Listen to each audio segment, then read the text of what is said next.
Naam, karibu tena mtazamaji, nizidi kukuarifu mengi zaidi ikiwa imegonga saa 5 kamili saa za Afrika Mashariki. Kama nilivyokuwa nimekuahidi kwamba tunarejea na mjadala hapa studioni, vuta ni kuvute chamani ODM. Nitakuwa nao wageni Ambassador Esther Waringa ambaye ni Rais wa Public Service Governance, Daktari Eric Ragalo ambaye ni mchanganuzi wa siasa ambaye atakuwa anajiunga nasi muda mfupi, na pia ninaye Martin Mukundi ambaye ni kiongozi wa vijana katika kaunti ya Embu, na Monica Wangombe ambaye anatoka katika kaunti ya Nyeri na pia ni mtafiti wa masuala ya siasa na anataka kuwania useneta katika kaunti hiyo. Mtazamaji, kwa sasa wacha kwanza kabisa tusikilize. Ikumbuke kwamba siku ya jana baada ya mkutano wa viongozi wa ODM maarufu kama NEC kufanyika katika maeneo ya Kilifi, viongozi hao walikubaliana kubuni sera pamoja na kujiandaa kuingia katika muungano na wakati huo kusimamisha mgombea mbele ya uchaguzi wa mwaka 2027.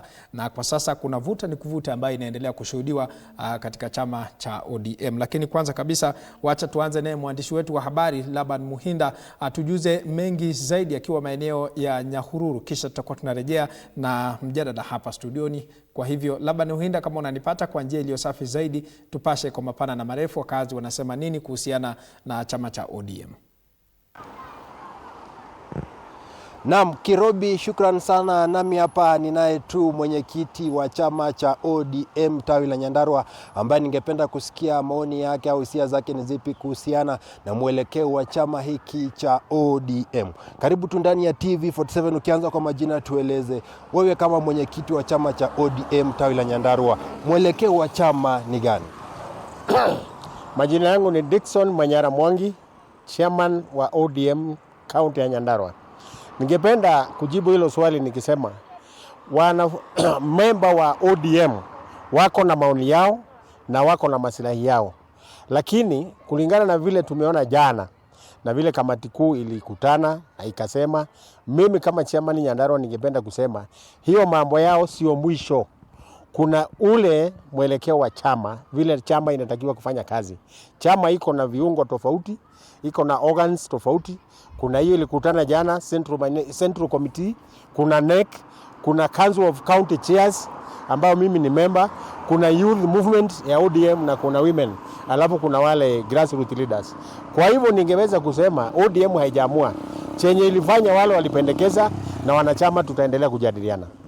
Tayari inasemekana kuwa wale wanachama wa kamati kuu washampa kiongozi wa ODM Oburu Odinga go ahead ya kwenda kufanya mazungumzo na chama cha UDA. Unalichukulia vipi swala hili?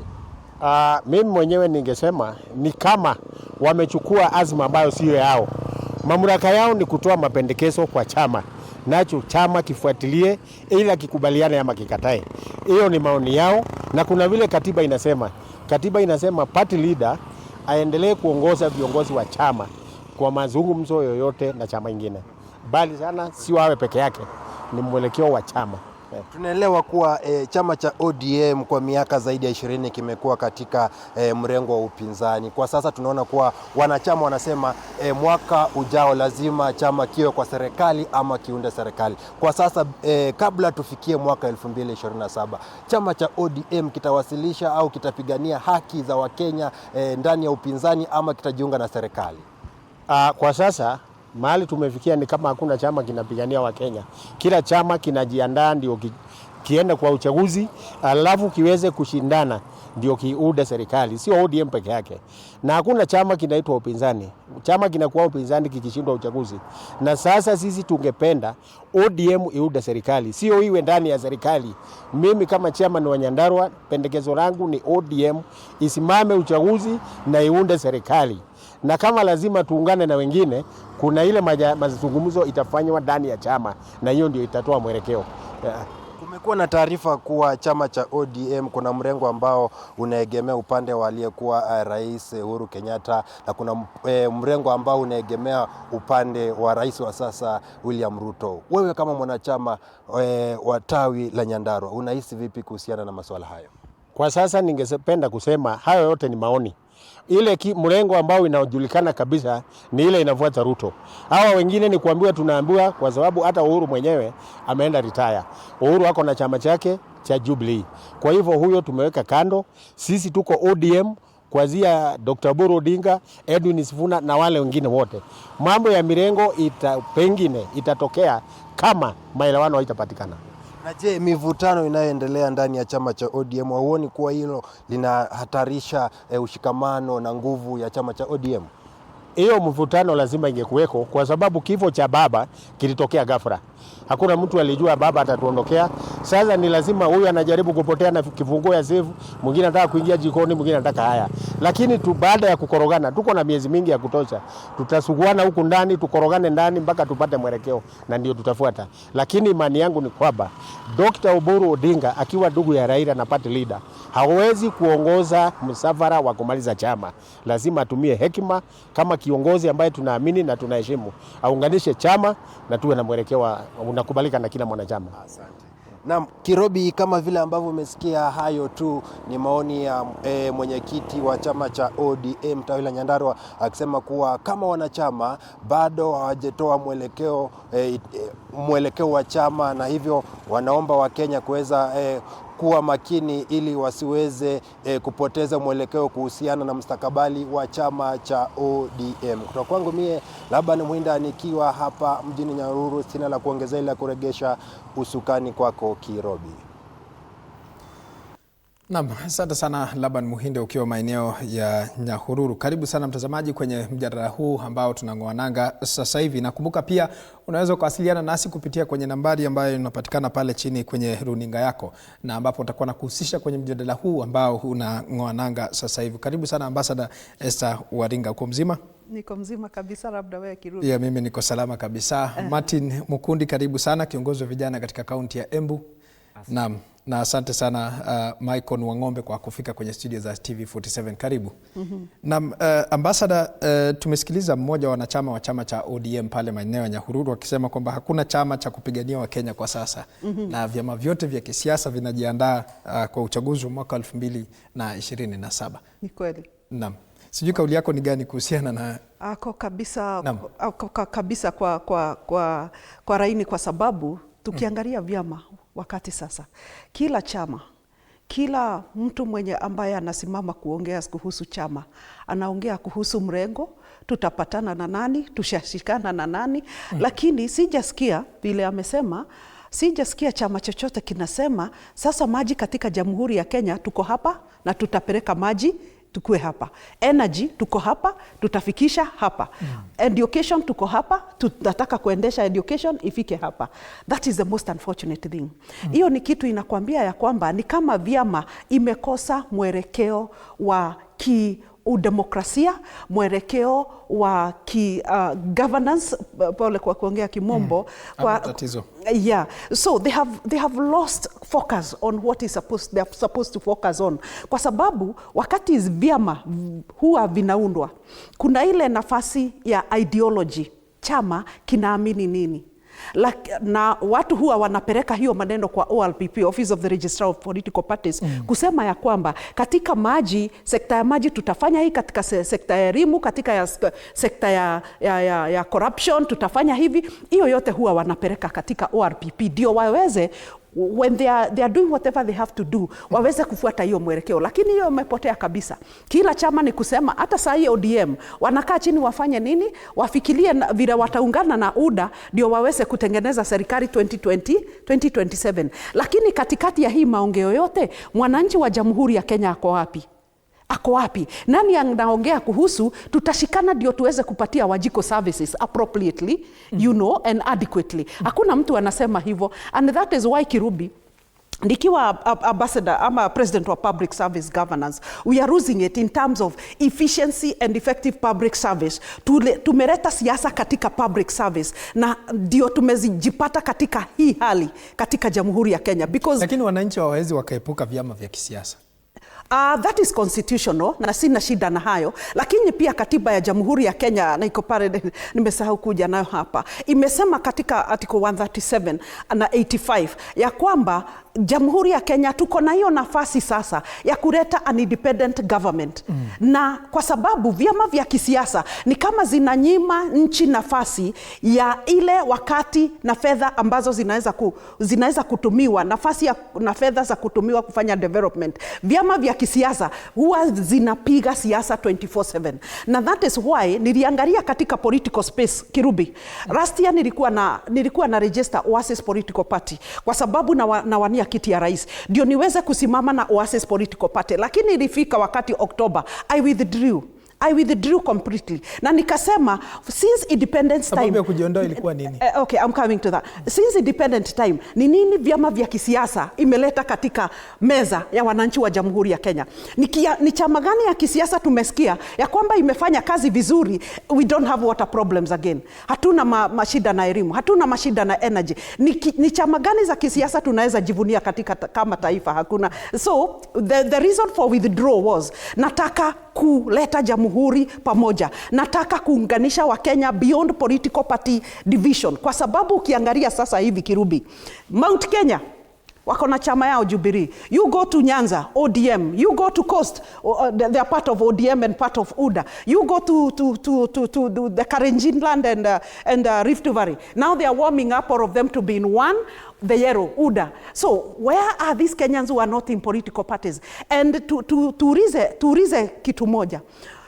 For us to develop as a country, must we ride on political parties? And that is why the architects of the Constitution of Kenya 2010, they decided to open that avenue for independent government, independent candidates. And here, I'm forming the first independent government in the Republic of Kenya, so that we depoliticize government. We don't focus on my party, but we focus on the government that Ambassador Esther Waringa is going to bring into place that is not political, that is not pegged on any political party. Otherwise, vyama vya kisiasa, they are taking all the time right now. Hata kwa runinga zetu, everybody is talking about ni mkutano gani, ni siku gani tutakutana tuongee kuhusu our memorandum between UDA and ODM, between Jubilee and DCP. Who is talking about water, energy and agriculture? And this is the biggest question that I've been asking myself.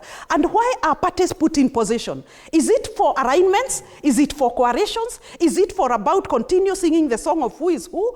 Or is it to facilitate public service in this country? So that is the biggest question. And Kirubi, I'm ready to bring a total paradigm shift in the Republic of Kenya. Kenyans have not benefited. Kenyans are crying. Our education systems are corrupting. Look at the health systems corrupting. Look at the corruption in this country. Therefore, we cannot again continue singing the song of political parties. I'm bringing the first independent government in the Republic of Kenya. And all independent candidates, I'm forming the Alliance of Independent Reformers. Those independent individuals in the country who are ready not to be popular, but who are ready to self-serve this country. Welcome on board, and we form the first progressive government in Kenya. Thank you. Na swali lingine, Ambassador. Wacha nisikilize kwake Martin Mukundi, kiongozi wa vijana. Sijui kauli yako ni gani kuhusiana na vyama hivi vya kisiasa, na sijui kama unakubaliana na kile ambacho yule mmoja wa wanachama wa ODM anasema.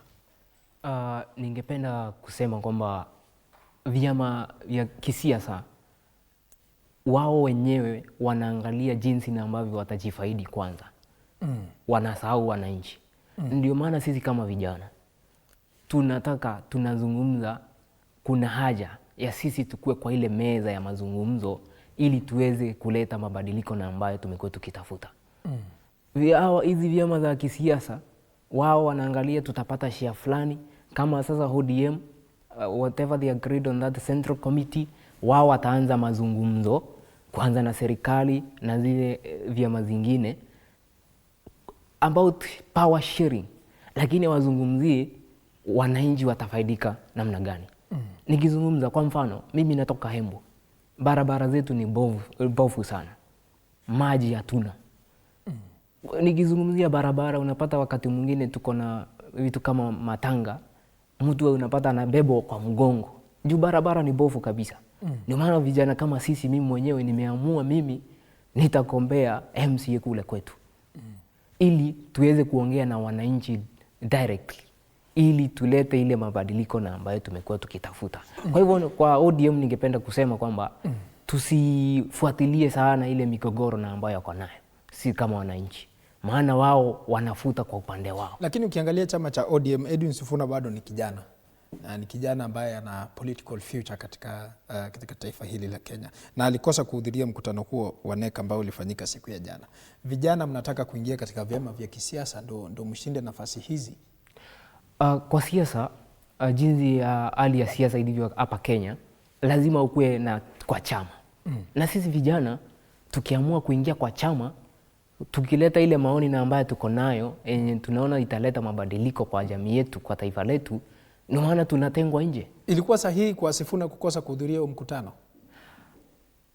Inategemea juu kama mimi mwenyewe nimekuwa kwa chama cha Devolution Empowerment Party na kama Jumamosi iliyopita tulikuwa na NTC, sikuweza kuhudhuria. Ukiniuliza kwa nini sikuhudhuria, ni kwa sababu pale kwetu Embu Mbeere North tuko na by election in Evuroli and Mumeji by elections. Sasa mimi nimekuwa kwa upande wa United Opposition, wao wenyewe wameamua kutuletea mzee na ambaye ni 78 years old. Sisi vijana tumeachwa nje. Alafu sasa sisi mnataka tukuje NDC, tuongee, tufurahishane, lakini wakati ikifika ni ku make the important decisions, unatuacha nje. Kwa hivyo mimi inalingana, mimi sitamlaumu Senator Sifuna kwa kukosa kuhudhuria hicho kikao. Lakini Sifuna ni kiongozi mzuri, ni kiongozi ni youth na ambaye ako na maono mazuri ya hili taifa. Na ndio maana unapata kuna hiyo migogoro, maana wanataka kutengwa nje. Yeah. Monica Wang'ombe, una kauli tofauti na Sifuna kutohudhuria? Wacha kwanza Kirubi nianze kwamba political parties ni muhimu sana kwa countries. Lakini kwa wakati huu nilidhani pale 2024 wakati Gen Z walijitokeza, na nilidhani sasa ideology itakuwa imechange. Lakini first of all, political parties ni muhimu sana kwa countries. Kwanza kama ODM, wacha kwanza to recognize ya kwamba wamekuwa na constructive opposition ambayo imetuletea maendeleo kwa nchi. Hata ukiangalia nchi zingine kama US pale wako na political parties, lakini mostly unapata ni mbili ama two major political parties kama left na right. Lakini sasa shida ya Kenya, hatujafika mahali ambapo tuna form political parties based on ideology. Kwa sasa hivi iko personality, ni kama tuna form parties tukipromote a particular person kuliko, yani hatuko issue based. Lakini political parties ni muhimu sana, na kwanza opposition. Sijui wakati Raila alikwisha kuaga dunia, aliacha power vacuum, na ndio maana unaona kuna ile shida katika ODM. Lakini that shows you like political parties ni muhimu sana. Lakini I live that day wakati kutakuwa na political parties zinaformiwa kulingana na kuna yani issue based, na ndio maana unasikia ambassador akisema, ama most of us pia tunasema mambo ya political parties ama siasa za political parties kwanza ziishe, tukuwe na independent candidates, ili hata sisi youth kwanza pale ukienda kuingia unataka kuingia chama, kwanza unaitishwa pesa. Sisi youth hatuna pesa, lakini we have that. Uliona ile kazi tulifanya 2024, tulijitokeza, it was leaderless. Tuliangalia nchi tukaona hii nchi ikichomeka, tunachomeka nayo. Kama ni hao viongozi wana pesa watatoka, ukweli usemo watatuacha tukichomeka peke yetu. Kwa hivyo pale 2024 tulitokea, yani youth sisi wenyewe kwanza tumeona hii nchi ni yetu na inatuhusu. So I live for that day kama kutakuwa na issue based politics. Ndio maana I'm also encouraging people, kama utaweza kusimama na kiti ya independent for now, political parties ni muhimu, yes, lakini for now ili hata sisi youth tuweze kuingia, naweza himiza watu wasimame, kutukue na hiyo watu wengi wanasimama na hizo viti za independent ili tukue na entrance point. Alafu pale 2027 maybe kutoka hapo tunaweza fikiria kuhusu institutionalize political parties. Nikiona kama ODM mostly ni leftist, wao mostly ni wako na siasa za liberal realism. Lakini I live for that day wakati tutakuwa na political parties ambazo ziko institutionalized lakini ni issue based, yani zinaongelea mambo ya si mambo ya kuongelea sijui nani alitusi nani. Hiyo sio kazi ya political parties. Shikilia hapo Monica Wang'ombe, atakuwa narejea na ambassador hapa, lakini wacha tusikilize maoni ya wakazi katika kaunti ya Nakuru. Mike Chalo, kama unanipata kwa njia iliyo safi zaidi, wakazi wa kaunti ya Nakuru wanasema nini kuhusiana na chama hiki ambacho kimedumu kwa muda mrefu sasa? Mike?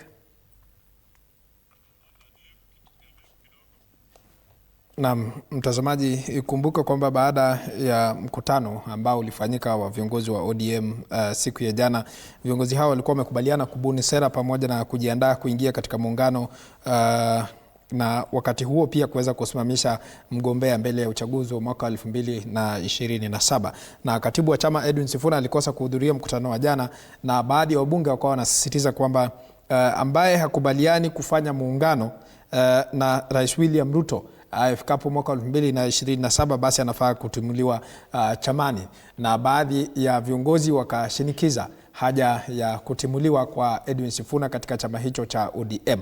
Na ikumbuke kwamba mkutano huu unajiri siku chache tu baada ya Edwin Sifuna kufanya pia mkutano wa moja kwa moja na Oburu Odinga. Kwa sasa wacha tuvuke naye kwa moja kwa moja hadi kwa mwandishi wetu wa habari Mike Kialo ambaye yuko katika kaunti ya Nakuru. Mike, kama unanipata kwa njia iliyo safi zaidi, wakazi wanasema nini kuhusiana na chama hiki ambacho kimeduma kwa muda mrefu sasa? Mike? Naam, asante sana Kirobi. Ni chama ambacho tangu kufariki kwa mwanzilishi wake na kiongozi wake wa awali Raila Amolo Odinga kimekumbwa na misukosuko si haba, na nyufa zikidhihirika wazi katika chama hicho, kila mwamba ngoma kionekana kuvuta kwake. Baadhi ya viongozi wakisema kuwa Raila Amolo Odinga alisema kuwa chama cha ODM kiweze kusalia serikalini na kimunge mkono William Ruto katika uchaguzi mkuu. Vilevile wengine wakionekana kusema kuwa ODM iweze kuwa na mgombea wake wa urais katika uchaguzi mkuu wa mwaka 2027. Lakini yote hayo ni maslahi, na kila mwamba ngoma umeona kuwa anavuta kwake kutokana na pale anaona kuwa atavuna. Na kwa maana hiyo basi ninao wachanganuzi hapa ambao watakuwa wananiambia hatma ya chama cha ODM ni ipi. Nikianza na wewe, pengine ukianza kujitambulisha, pengine mpaka sasa hii kwa maoni yako mwelekeo wa ODM ni upi? Ninaitwa Sospita Njuguna, mimi ni mkazi wa Njoro, na niseme kwamba chama cha ODM ni chama ambacho kimejulikana na wengi, na ni chama ambacho kiliweza kukita mizizi, lakini pia kiliweza kutambulika kwa sababu ya mheshimiwa Raila Odinga. Na kila mwanasiasa ambaye yuko kwenye chama cha ODM hajakuwa huko kwa sababu ya kutaka sana kuwa mwanachama, lakini amekuwa huko kwa sauti na usemi, lakini pia na nafasi ya Raila Odinga. Kwa hivyo ukiona ODM unaona Raila Odinga. Kwa hivyo maamuzi yote ya chama cha ODM yamekuwa yakifanyiwa na mtu mmoja ambaye ni mheshimiwa Raila Odinga, apumzike kwa amani. Sasa basi niseme hivi, kwa sababu vyama vingi vya Kenya ambavyo ni vyama kubwa vimekuwa vikiongozwa na watu na kufanywa kuwa mali binafsi, labda ya jamii ama familia ama kundi chache ya watu. Vivyo hivyo sasa tunashuhudia kwamba kutokuwepo kwa Raila Odinga, migogoro, misukosuko na vita na mvutano imejaa na kukita mizizi. Unamaanisha kuwa ODM baada ya kuondoka kwa Raila Amolo Odinga itakuwa inaisha? Mimi sina shaka na sina hofu, na lazima niseme kwamba mpaka sasa kama ilivyo ODM inaelekea kwenye kaburi la sahau. Kwa nini niseme hivyo? Kwa sababu chama chenyewe kilikuwa ni Raila Odinga, na Raila Odinga ndiye alikuwa ODM. Na nikichunguza sana ninaona wanachama wote wa ODM hawakuwa na uamuzi wa kujifanyia maamuzi, kwa sababu hata baada ya kuaga kwa Raila Odinga walichukua Oburu Odinga. Kwa nini hawakuchukua nafasi ya kupatia viongozi na vigogo na wanachama wa ODM kujichagulia kinara wao? Ina maana kwamba ODM bado ni chama cha familia, na familia hii iliweza kushikiliwa na Raila Odinga. Na nimalizia kwa kusema wanachama wote wa ODM wapewe nafasi, kama lazima chama cha ODM kiwepo na kifufuke. Wanachama wote wa ODM Kenya mzima wapewe nafasi ya kujichagulia viongozi wa chama. Asante sana. Tukisonga kwa mwingine, mpaka sasa ODM imekuwa pande mbili. Kuna wale wanaosema kuwa ODM itakuwa katika uchaguzi mkuu, kuna wale wanasema kuwa Raila aliacha kuwa amesema ODM iweze kusimama na Rais William Ruto. Pengine unadhani mwaka 2027 mwelekeo wa chama hiki ni upi? Asante sana. Kwa majina naitwa Benson Kipyegon. Yale ningeweza kusema ni ya kwamba msimamo wa chama huyu tayari ilimalizwa na marehemu Raila Odinga. Aliposema broad base alimaliza chama. Na tunavyoona wakati huu kuna ule msemo ilisemwa na hayati Rais Moi ya kwamba siasa mbaya maisha mbaya. Ndio yao ndio tunaona ndio mavuno yake kwa wakati huu. Tunajua kuna ile ya kwamba wameketi chini kama wanachama, tunaona wengine walikuwa wameenda nje, wengine hawakuhusishwa katika ile walipokuwa naye jana kule Mombasa. Tunaona kuna mwelekeo tofauti kwa chama. Hii ni kumaanisha ya kwamba hawajatekeleza yale manifesto ya chama yao. 2027 chama hiki kitakuwa wapi? Chama hiki kwa sasa itakuwa kwa serikali. Tunapotazama mtazamo, sababu naona mwenyekiti tayari washa confirm mwenyekiti ni Oburu Odinga, hakuna mabadiliko itafanyika. Tumeona katika miaka zilizopita kuna malumbano katika chama ya ODM, na tunasema maybe ile wanavyofuata ni ile Roman was not built in one day, it was built in maybe in 40 years. Hawa wamesherekea miaka 20 mwaka jana. Asante sana. Yes. Asante sana. Kwa maoni yako, adui wa chama cha ODM ni nani? Nani anayesambaratisha ODM? Upinzani ama serikali? Kwa majina ni Benson Sande Baresia, rais mtarajiwa wa Jamhuri ya Kenya 2027. Mambo ni mawili. ODM ni maua ambayo imenyauka. Hayawi, mbiu ya mgambo ikilia lazima pana jambo. Wakati tetesi zinazidi kuja katika chama cha ODM, kinadhuru paka taifa nzima ya Kenya. Tunajua chama cha ODM, mwenye ndoto ya ODM amelala Kang'o Kajaramogi. Na tunapoongea sasa hivi Bwana Kialo, juzi walikuwa na sherehe ya siku ya adhimisho ya Raila Odinga kuzaliwa, hayati Raila Odinga kuzaliwa. Yani wanamaanisha walizika chama wakisherekea siku ambayo when Raila Odinga was born. Kwa kifupi tu jajibu swali langu, adui wa ODM ni nani? Serikali ama upinzani? Adui ya ODM ni pesa na raia wenyewe wenye wamezoea haramu, utapeli, ubadhuli na ufisadi. Kwa sababu chama cha ODM yenyewe ni adui, wajidunga mshale wenyewe kwa matako. Asante sana. Kirobi, mimi sina la ziada kwako studioni. Naam.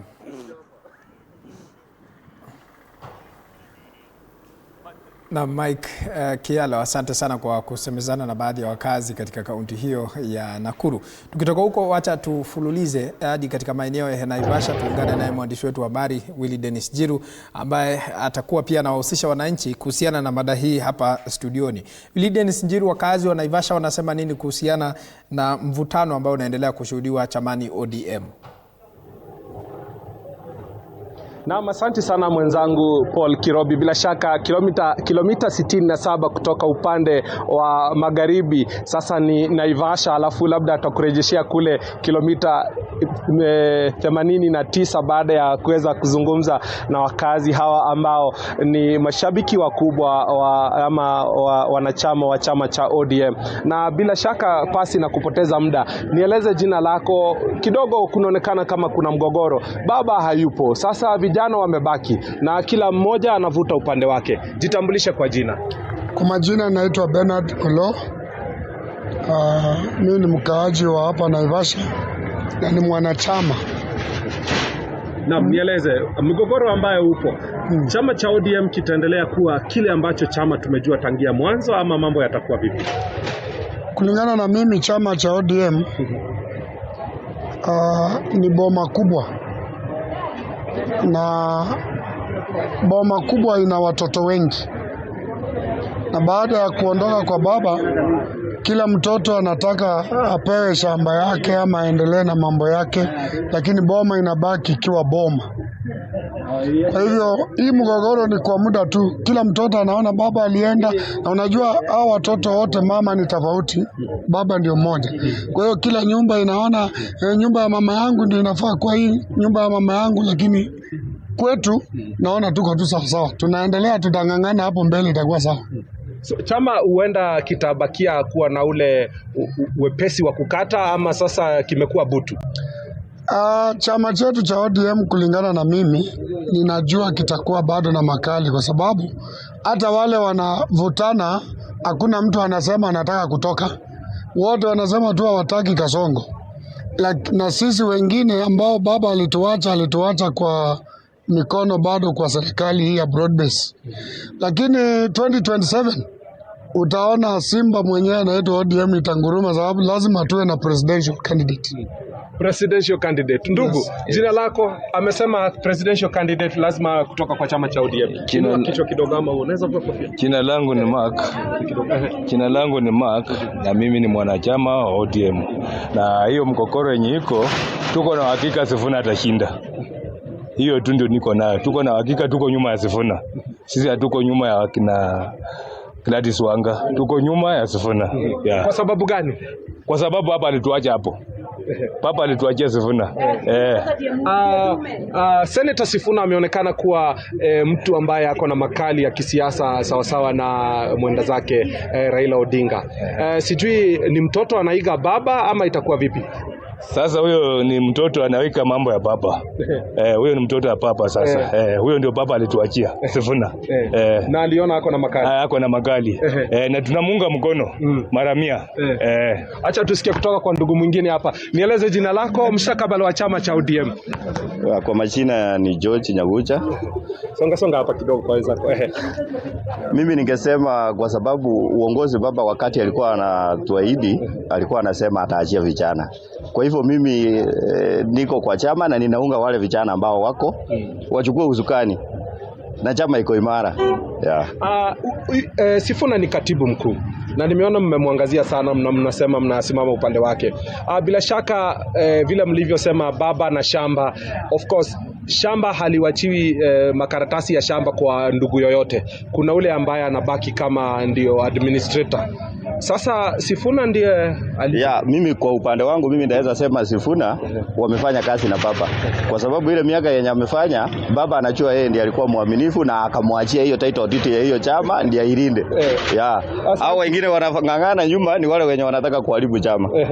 Wacha tusimfungie dada hapa. Nieleze jina lako na maoni yako ni gani kuhusiana na hili? Kwa majina naitwa Ruth Kemuma. Mimi maoni yangu kibinafsi, mimi ninaona ni mungangano tu huko. Kila mtu anataka apate pande yake, kila mtu anaangalia mfuko wake. Kuna wale wanataka hii chama iendelee, kuna wale wanataka kuivunja. Lakini mimi kivyangu nikiangalia tu vizuri, niko tu nyuma ya Sifuna. Huyo ndiye anataka chama iendelee. Hao wengine wanataka tu wapate kakitu waweke kwa mfuko. Lakini mwenye anataka iendelee ni Sifuna na tuko nyuma yake. Mwenda zake nikimalizia, mwenda zake bwana Raila Odinga alisema kwamba chama cha ODM kitakuwa debeni mwaka 2027. Yes. Maneno hayo sio maneno mepesi. Wakati mwingine mzee anazungumza tu kwa kalamu hata kwa kusema tu. Maneno haya unaweza atilia uzito kiasi gani ukiwa mwanachama wa ODM? Mimi ninaweza sema yako na uzito na ni vile tu wengine bado wanataka kugawa, lakini yako na uzito na niko sure kitambo ifike 2027 kutakuwa na candidate. Yes. Mambo yatajiweka. Yatakuwa wazi. Ni muda mfupi tu kila kitu itakuwa wazi. Chama kiko imara? Kiko imara. Asante. Ni mvurugano kidogo kidogo kwa sababu wengine wanaangalia mfuko. Asante sana.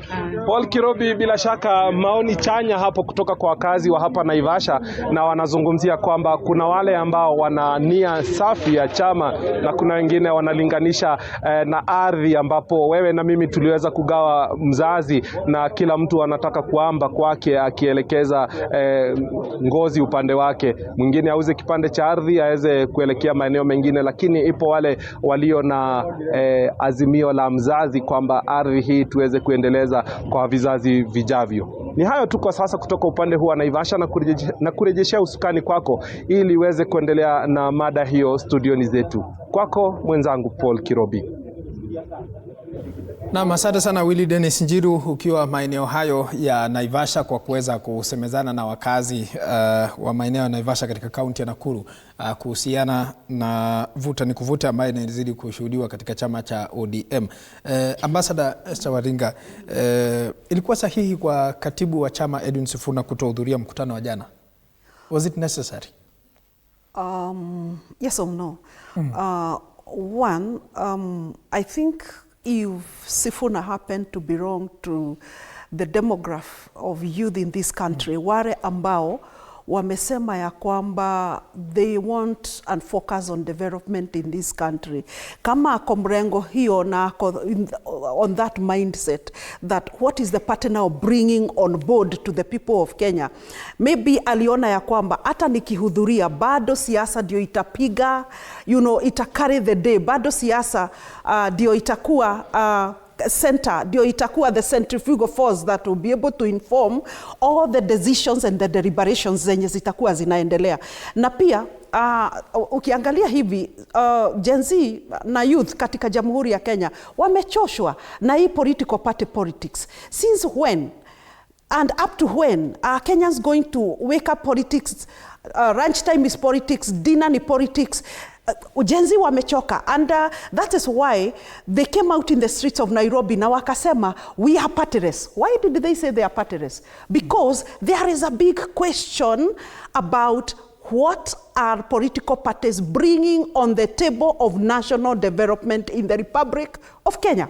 Na ile kitu ingine muhimu ni ya kwamba Gen Z wetu, our youths, let me refer them to the youths to be a bit professional, wako wapi katika hii in the political party space, all these discussions, wako wapi Gen Z wa Jamhuri ya Kenya? Na nafikiri because they are very intelligent people, our youths are very intelligent, wameangalia since 1963 when we birthed KANU, KADU and all these, until now when we have major parties ODM, UDA na zile zingine na KANU na Jubilee na zile zingine. Gen Z wameangalia na wanajiuliza, sisi tunapotoka university na masomo yetu, sisi Gen Z tunapotoka colleges na masomo yetu, hizi vyama vya kisiasa za tusaidia nini? Or is it about the mighty and the powerful getting their share of the big share, ya ni pesa ngapi tutapata katika hii mgogoro wote, and now iota of thinking about how will our thousands of Gen Zs who are leaving universities get jobs in this country. So it is a big question, and the faster that the political parties resolves what problems what problems are happening, what the problems are within their political parties, watakuwa wamesaidia Jamhuri ya Kenya. Wasiposuruhisha haraka, then we are headed to a very, very serious crisis. Because right now, ukiangalia sana sana ODM, wako migawano miwili. Moja imechukuliwa na executive. Moja imeegemea upande wa serikali. Na wanasema tutatengeneza memorandum of understanding katikati ya ODM na serikali ya UDA. Wengine sasa wamesema ya kwamba tutaangalia vile ODM, and then they are complaining hatuja kuwa involved katika hiyo maneno ya kusema tutengeneze memorandum katika sisi na serikali. Katika all these discussions, where have we had, ni wapi tumesikiza wakisema ya kwamba with our youth demographic and with our youth 70% of the population and 35% of youth who are jobless, sisi katika chama tunataka kuhakikisha hao youth wote wako katika kazi. We are not seeing that even in the memorandum of understanding that is upcoming between UDA and ODM. You will not hear anywhere where they are mentioning about how to solve the problems that the youths are going through. And that's why the youth are fed up. That's why the youth are saying partyless. And I agree with them.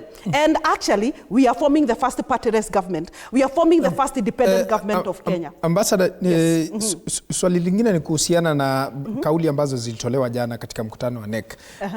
Baadhi ya viongozi wa Central Committee, akiwemo George Alado na wengine walikuwa wanasema kwamba yeyote ambaye hakubaliani kufanya muungano na Rais William Ruto atimuliwe chamani. Je, ni watu ambao watajiondoa katika chama cha ODM au ni chama yenyewe itawafurusha? Kwanza tujiulize Kirubi. Amesema ya kwamba ati wale ambao hawatakubaliana na chama ijiunge na serikali watatimuliwa katika ODM. Ebu jiulize swali, what is the ODM party ideology? Ideology yenu katika ODM ilikuwa kutimua wale hawataki kuingia katika serikali, ama ideology yenu ilikuwa kuangalia maisha wananchi wa Jamhuri ya Kenya? Because that is a very retrogressive katika broad-based government. That is a very retrogressive resolution. Sorry, you asked. Hayati Raila Odinga aliwaacha katika broad-based government na akasema watasalia hapo hadi 2027.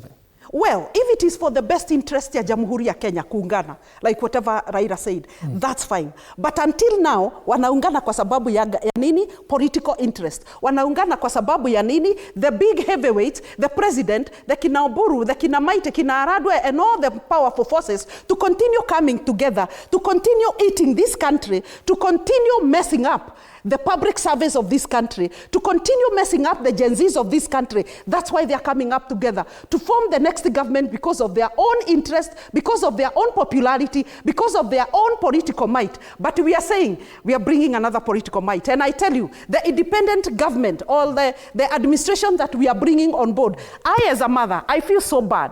When I see our Gen Zs in the streets, they are killed because they are trying to push agendas that are real.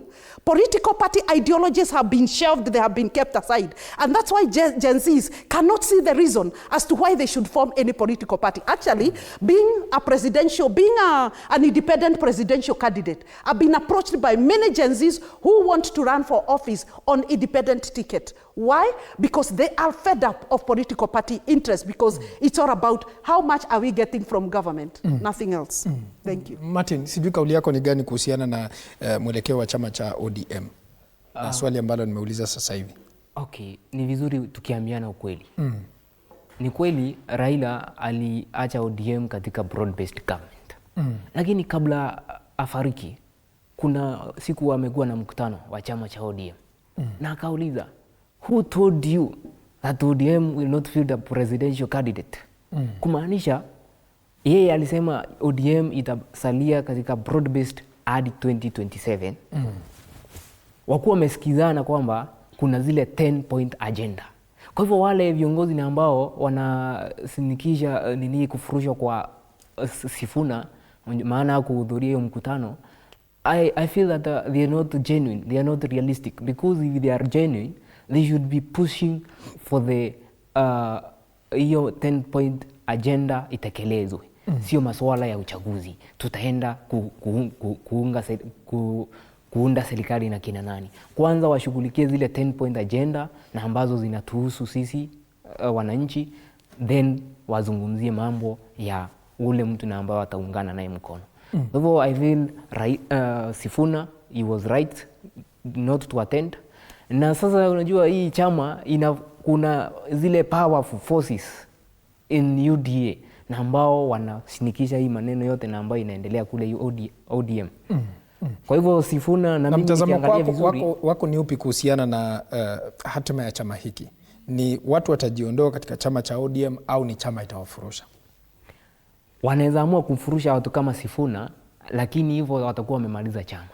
Na ikufikia hii mwisho wa hii mwaka, chama ya ODM itakuwa imeuzwa kwa UDA. Na kufurusha Sifuna, sisi watu wote tutaenda nyuma watu kama Sifuna. Maana wao wako na agenda. Wanaangalia maslahi ya mwananchi, wanazungumzia hiyo. Na ndio maana ile wale viongozi wataki kusikia hiyo maneno. Kwa hivyo ukiongea ukweli, wewe unakuwa mbaya. Ofisi akiamua kula watoto wake anaanza kuambia mnanuka vibaya. Hiyo ndio kitu ambayo inafanyika hapo ODM. Monica Wang'ombe, mtazamo wako ni upi kuhusiana na swala ambalo linaendelea sasa hivi? Mwanzo vile Sifuna hakuhudhuria mkutano, I think ni symbolic kwanza to all political parties. Ilituma ama it sent a message to all political parties. Kama hautakuwa na any youth agenda, ama hautakuwa na agenda at all for the people of Kenya, you can consider yourself done. Mwanzo, the youth wako over 70% of the population of Kenya.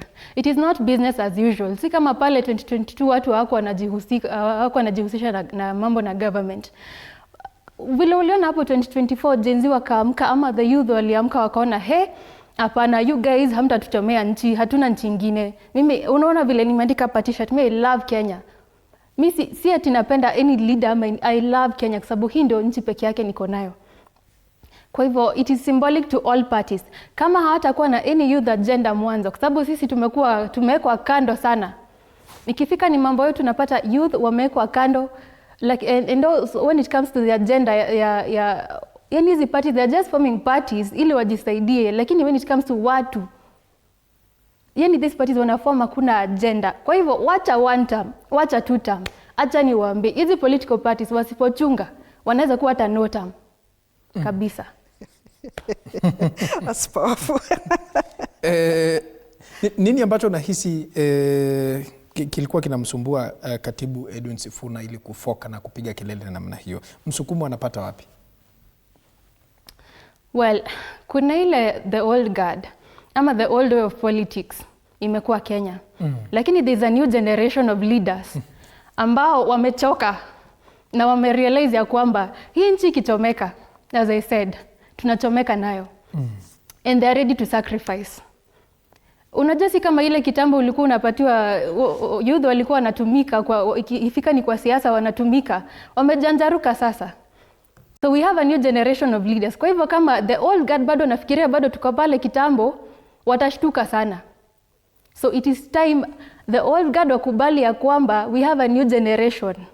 And that is why pia na encourage the new generation pia kama mtu ataweza kusimama na hiyo independent. Kwa sababu sisi hatuna pesa ya vyama. Simameni hizo viti, hata tukue wengi, ili hizi ideologies zikue. We can have this new generation ideology, a third way. There is a third way. Si lazima kila time, kila wakati. Tumechoka na ile wakati tulikuwa tukiambiwa ati, yani after every 5 years, watu wakishamaliza, wakishakula, wanakuja na tuambia haya, this time chagueni huyo. Hawa watu ndio wamekuwa in government, yani we are recycling leaders. Last time wako government, next time wako opposition, next time ndio wameform a government. We're tired of those shenanigans bana. We want people who have an agenda for this country. Bana, old guard lazima wasome. And it is symbolic. If Sifuna leaves that, akitoka hiyo chama bana, I don't know, sitaki kusema. Lakini it is symbolic. If the old guard are not able to change, watakuwa no term wote. Ambassador, kuna swala ambalo Monica ametaja pale kuhusiana na old way of politics. Yes. Na sijui kama ndio game ambayo katibu Sifuna anajaribu kucheza sasa hivi. I support her 100%. In fact, she has gone ahead to say our political parties is not term. And I agree. Whatever has a beginning has an end. We, these generations, including yourself, some of these things we look at them and we get fed up very quickly because they are not bringing the reality of the 21st century into being. The political parties that started since independence, now we can say kwa heri. Ni wakati wa kusema kwa hili kwa chochote ambacho hakifai, ambacho hakileti maendeleo katika Jamhuri ya Kenya. Hatuwezi sema ya kwamba ati tutashikilia kwa kitu moja tangu tuzaliwe mpaka tukue wazee. Ni lazima we keep on changing our mindset. Wakati tulizaliwa hakukuwa na simu za mkono. Saa hii tuko na new technology. Kwa hivyo na tumeiembrace sana ya kwamba tuko na technology ambayo sasa unaweza pigia mtu wherever across the world. Hata in governance ni lazima vitu ambayo haifanyi kazi saa hii kama political parties zimetaruka. And it is real that political parties are not giving solutions to the development of this country. It is about the old guards who know how much they benefit from political parties. They are the ones who are trying to push it through. So I highly agree with her that it is time for new, fresh leadership. Ni wakati ambao those people who have been desiring to lead this country like Gen Zs. You know, June 2024, these guys were almost taking over government. It's only walibakisha tu kidogo, wachukue serikali yote. I'm not saying that taking over government should be done in that manner. What I'm saying is that they are burning up. No one can be able to stop the ambition, the fire inside them. And high possibility, ile tunaleta, ile maendeleo tunataka kuleta in our age now, katika Jamhuri ya Kenya.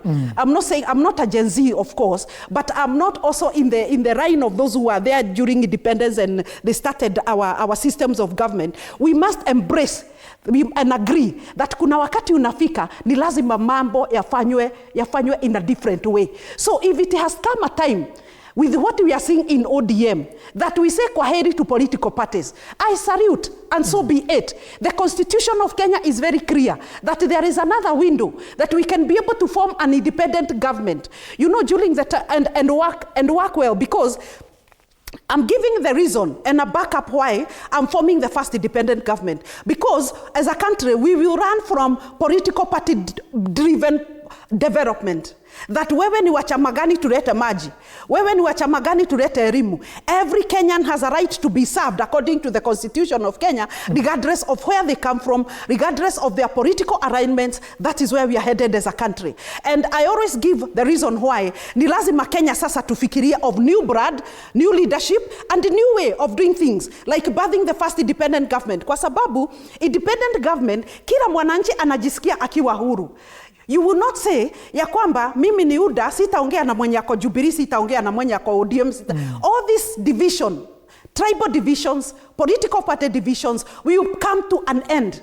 Na ndizo tunataka kumaliza sasa. Katika Jamhuri ya Kenya tukitengeneza serikali ya kwanza ya independent government, tutakuwa tumemaliza political party divisions, tutakuwa tumemaliza siasa masaa 24 katika Jamhuri.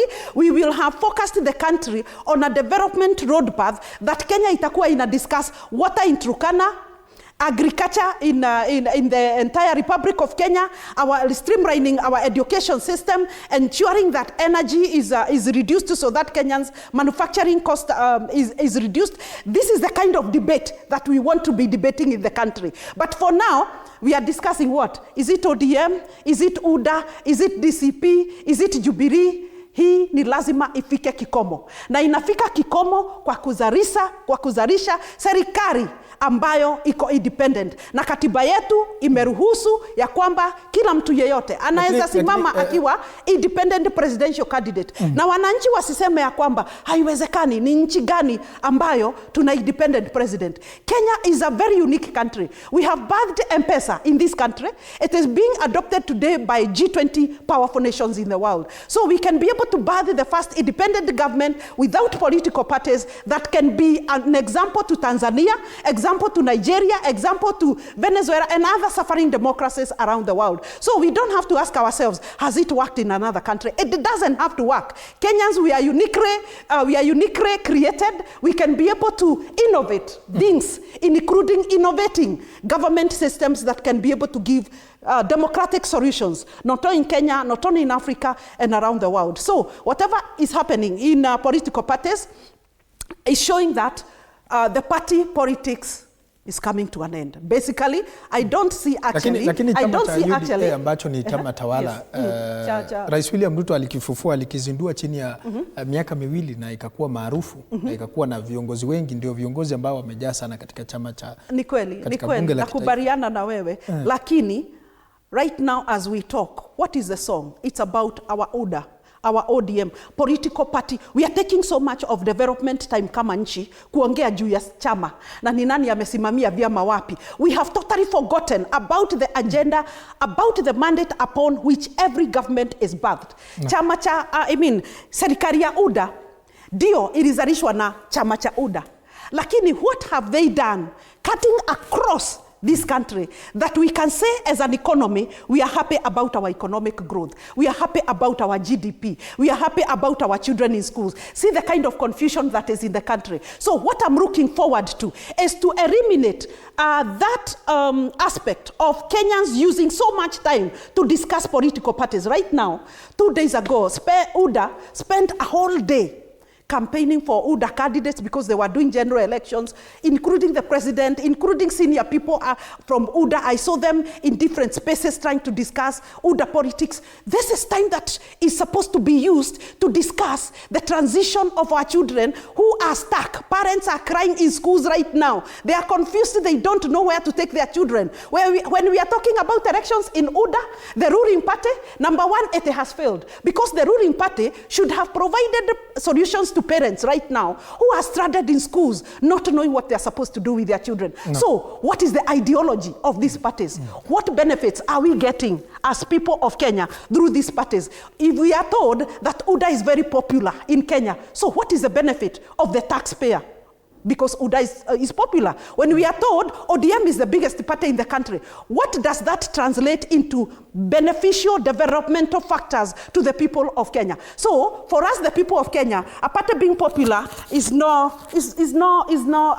interest to us. All we need is that Kenyans must breathe. Kenyans must breathe again. These Gen Zs are coming from universities. Wamejaa katika nchi, wamejaa katika town zetu. What are they doing? They are now doing hustling. They are now doing what we call they are in the streets selling their merchandise instead of being positioned in positions of leadership where they use their beauty of their brains to be able to propel this country's development agenda forward. So political parties, I think it's a time we agree that what has a beginning has an end. It's time for political parties to switch off and we bring now independent government of Kenya. Thank you.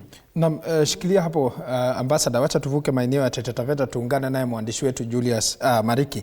Julius Mariki, kama unanipata kwa njia iliyo safi zaidi, wakazi wa kaunti hiyo wanasema nini kuhusiana na tandabelua ambayo inazidi kushuhudiwa katika chama cha ODM?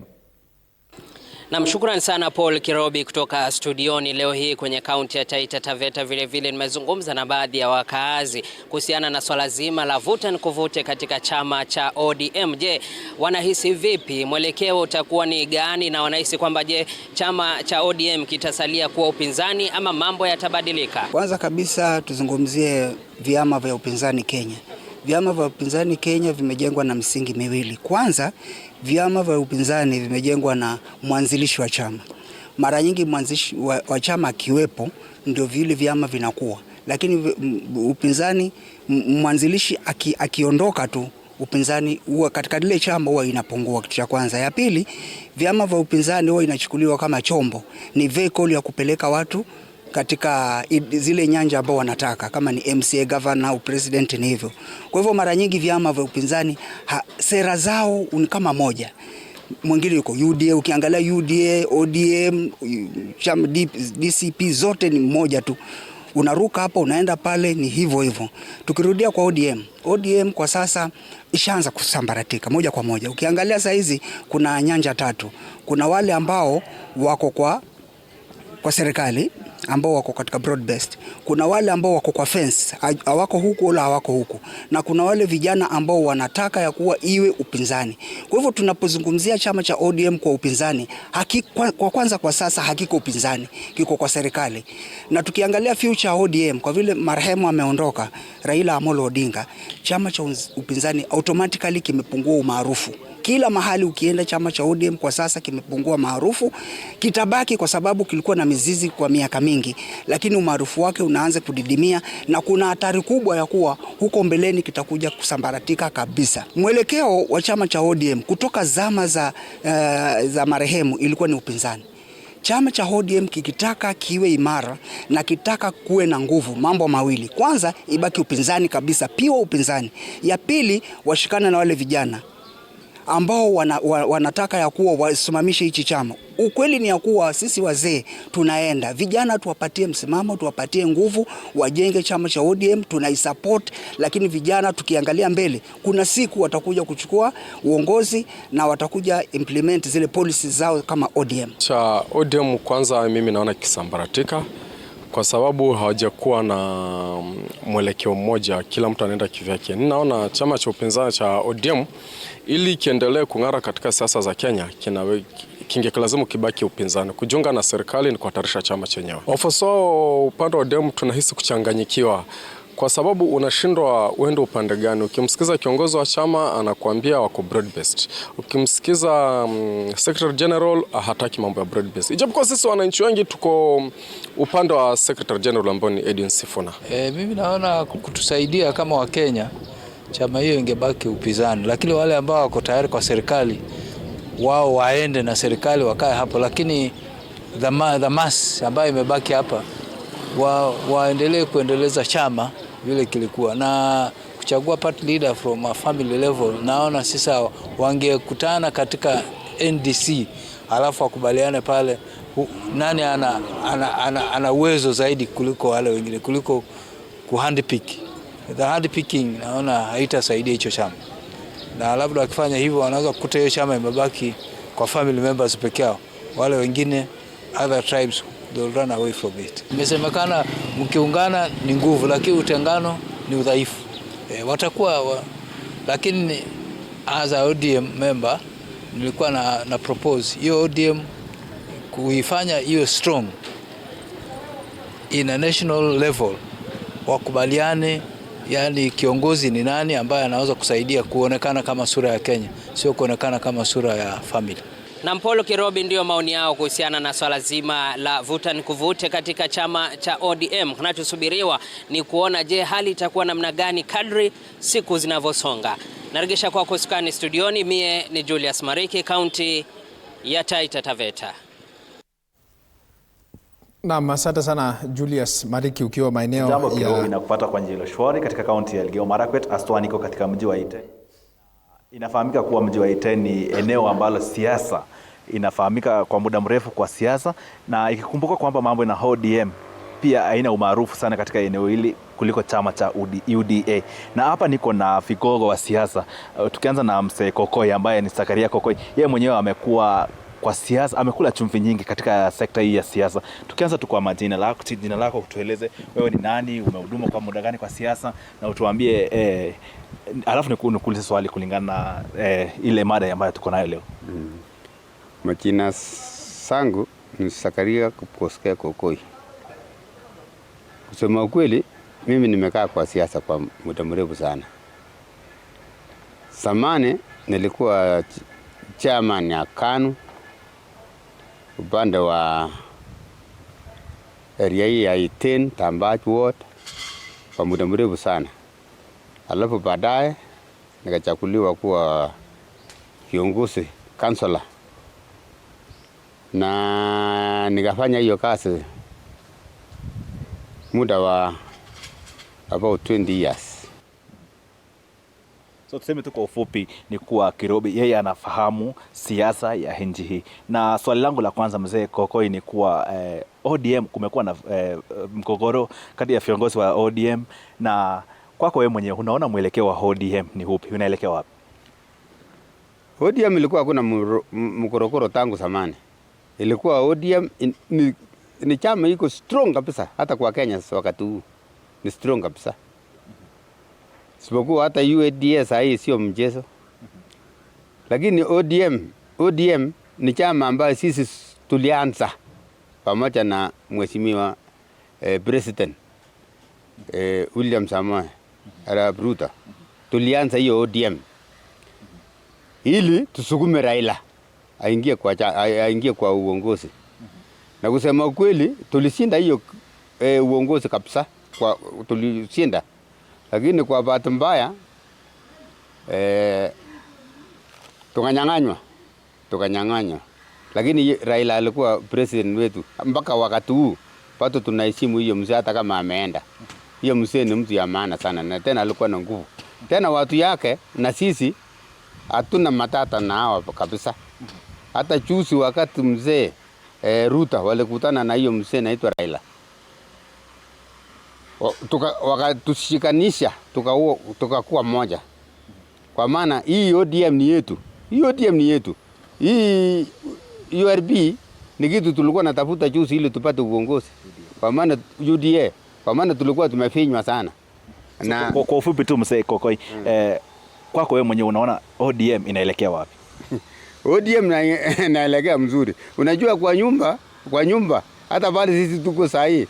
Uwezi kosa watu wa simu, Wale yuko wengine wanataka haribu hiyo ODM, lakini hawezi kwa maana ODM mzee Raila alituwacha sisi na watu yake pamoja na Ruto. Na Ruto ni president sahi. Na Ruto bado yuko president hata 2027. Yeye bado yuko na yuko na watu yake. Yuko na ile mzee ndugu ya Raila pamoja na wale wengine. Lakini wale wengine wale maasimu, unajua hata sisi kwa UDA hatuwezi kosa wasimu yetu, bado yuko ndani. Lakini hiyo tutashinda kwa maana tuko watu wengi, hata huko Kikuyuni. Wacha mimi namwambia nyinyi, huko milima tuko na watu wengi. Waachana na hii watu wanasumbua sisi huko na kuchokosa rais, kumwambia maneno mbaya ati one term sijui nini. Mimi namwambia nyinyi mtaona chamchama kunu wakati hiyo. Sisi tutajitokeza ndugu yangu, na tutafanya kazi kwa bidii, na tutajua hiyo kiti itakuwa ya Ruto. Hakuna maneno mengine, na tutafanya hiyo kazi na tutakawanya pamoja na ODM na wale watu wanakuja ndani. Hiyo serikali itakuwa yetu. Serikali sio ya mtu mmoja, serikali ni ya watu yote. Na mimi namwambia Mheshimiwa Ruto asante sana kwa kuingiza watu yote kwa serikali, kwa maana serikali sio yetu wa Kalenjin peke yake, serikali ni ya Wakenya yote kutokea mwisho mpaka mwisho. Asante sana. Asante sana Mzee Kokoi kwa muda wako. Kirobi, pia waje tupate kusikia kutoka kwa mchanganuzi mmoja wa siasa katika eneo hili la Elgeyo Marakwet, Bwana Elijah. Yeye mwenyewe anafahamu siasa vile inaendelea katika eneo hili. Bwana Elijah, kwa muda wako tu mfupi sana, ningependa tu nikuulize swali moja. Siasa ya ODM wewe unaona inaelekea wapi? Okay, kwa majina naitwa Elijah Kirop. Mimi ni mtu wa Elgeyo Marakwet County hapa Iten Town. Kulingana na hii siasa ya ODM ambaye imeleta mkorogo kidogo, wa jamaa wenyewe wamekorogana. ODM ni chama ambaye tunaijua ni chama ambaye ilikuwa mzito sana katika Kenya hii. Sababu ni hii, wakati William Samoei Ruto ambaye ni president saizi alikuwa naomba kiti wakati ule, alikuwa akibishana na hao wajamaa wa ODM, lakini kufika baadaye kabla hayati Raila Odinga aweze kufariki, wakaungana na wakasema hii serikali lazima ikuwe broad based, na wakaelewana venye walielewana na bwana Raila Odinga. Lakini kufika wakati kama huu ambapo vijana wachache walikuja wanataka kuharibu, ambaye hatuwezi kubali ifanyike hivyo. Ningependa tu kuomba bwana rais ambaye ni William Samoei Ruto kwamba yeye mwenyewe anajua kitu ambayo walielewana na bwana Raila Odinga, na niko sure kwamba hata kubali hata yeye pia hiyo ODM ibomoke, sababu ilikuwa chama chake. Tukikumbuka kule hapo kitambo 2007 walikuwa pamoja, na baadaye tukashukuru Mungu waliungana. So ningependa kuomba tu bwana rais, wewe ambia wa jamaa jinsi ulielewana na bwana hayati Raila Odinga, na uunganisha hao pamoja, ili ikiwezekana ODM ikuwe chama hapo kando na UDA ikuwe hapo kando, na muunde coalition ikuwe kitu moja, na bado tu wewe ndo bado utakuwa kiongozi. Asante sana. Asante sana Elijah kwa muda wako. Kirobi, hao ni wachanganuzi wa siasa katika eneo hili. Tumepata kusikia kutoka kwa Mzee Kokoi ambaye yeye mwenyewe amekula chumvi katika sekta ya siasa. Kutoka kwangu Kirobi, muda ni hiyo. Ningependa tu nirejeshe kwako. Mimi ni Fabian Kibet. Naam, asante sana Fabian Kibet ukiwa maeneo ya Elgeyo Marakwet kwa kusemezana na baadhi ya wakazi na wachanganuzi wa masuala ya siasa. Wacha turejee hapa studioni nisikilize kauli yake Martin Mkundi kuhusiana na swala la compensation of victims of protest. Hilo ni swala ambalo lilijadiliwa sana jana katika mkutano wa NEC ambao ulifanyika katika kaunti ya Kilifi. Je, unahisi mbona hili swala ni ajenda kubwa kwa chama cha ODM? Yes, ni ajenda kubwa. Maana wale victims ni vizuri wakikuwa compensated. Na kuna imani ya kukuwa compensated? Hapana, huwezi lipa uhai wa mtu. Kwa hivyo pia hata wakifanya hivyo lazima tujue culprits na ambao walihusika kumaliza vijana, so that justice can be served. Kwa hivyo pia tukizungumzia mambo ya compensation, pia lazima tuangazie wale watu na ambao walihusika kuua vijana, sisi vijana, ili pia mkono wa sheria uchukue mkondo wake. Kwa hivyo huwezi tumia pesa kulipa uhai wa mtu, hata kama itasaidia kidogo, lakini pia tupate justice upande mwingine, pia tukizungumzia mambo na compensation, na ni muhimu sana. Monica. Hata wakizungumzia kuhusu compensation ya victims wa protests, the biggest thing pia wanaweza tusaidia kwa sababu ili tu kama vile ambassador alisema, if it can be avoided, si lazima tufike pale tulifika pale 2024, na kwa sababu another government, the people will decide na wata form another government pale 2027. Swali ni tutarudi pale kwa streets 2028. So even after compensation, we want to hear zile agenda ambazo ama zile malalamishi that the youth raised wakati that is in 2024. Is there anyone who actually listened? Kwa sababu nimekuwa nikiongea na watu na wauliza, we were trying to see how we fell out. And na kwa nini the government and the youth wanaka ni kama hatupatani? You know, the president of the country, whoever he or she will be, because at this point sasa tumesonga sana, I think it's time even for female leadership. Whoever she or he will be, ataweza kusikizana na the youth. When will we get to a point ambapo that the government will be able to listen to the youth, not us talking to one another, because we don't want a repeat yale mambo ili happen 2024. Yes, the victims will be compensated, lakini sasa tena bado tutarudi pale 2028 kwa streets. Has anyone actually listened to what the youth were saying in 2024? I think that's my biggest question. Has anyone listened? Hata hizi chama wakiform, nasikia tu yes wanasema wanataka kucompensate. And then tutarudi pale 2028, alafu kifika 2032 pia watakuwa na agenda nyingine ya compensation. Has anyone actually listened? We are not the enemies, sisi youth. When it comes to the government and the people, sasa president ni kama mama ama baba na sisi ndio watoto na we are like their friend. Kama kuna watu hawaambii ukweli, sisi tunakuambia ukweli. We are trying to make you accountable, to help you be accountable. Kwa hivyo sioni kwa nini we are talking about the same thing. We are trying to get to the same place. Kwa hivyo sisi hatufai kuwa maadui. Because we don't want a repeat of what happened in 2028. Hatutaki kuongea mambo ya compensation tena pale 2032. Because the youth, let me tell you, once a revolution has started, once a conflict has started, change has to follow. Na hakuna venye watu wanaweza kaa chini tena. Because there is no way akina Rex wanaweza kuwa walikufa bure.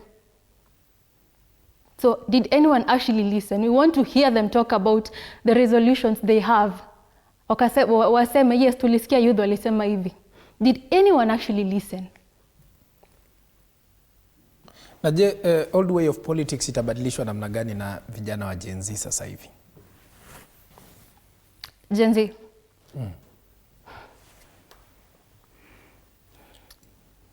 I think tumefika a place where we have now a new generation ambayo hatutaki kusikia mambo ya slogans.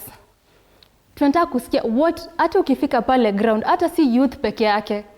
Juu nimekuwa nikiongea na watu, mimi ni mambo ya rooftop politics, mimi nimesema I'm not doing that. Nimekuwa nikiongea na watu, and not just the youth. Ukikuja kuambia mtu unasimama na chama fulani, akuuliza okay unasimama na chama, but what are your agendas? Wewe mwenyewe. Manifesto yako, ama hata si manifesto peke yake. Tunataka kujua kama wewe mwenyewe kwanza unaelewa gava, how it works. Ama utafika hapo, alafu you be swallowed.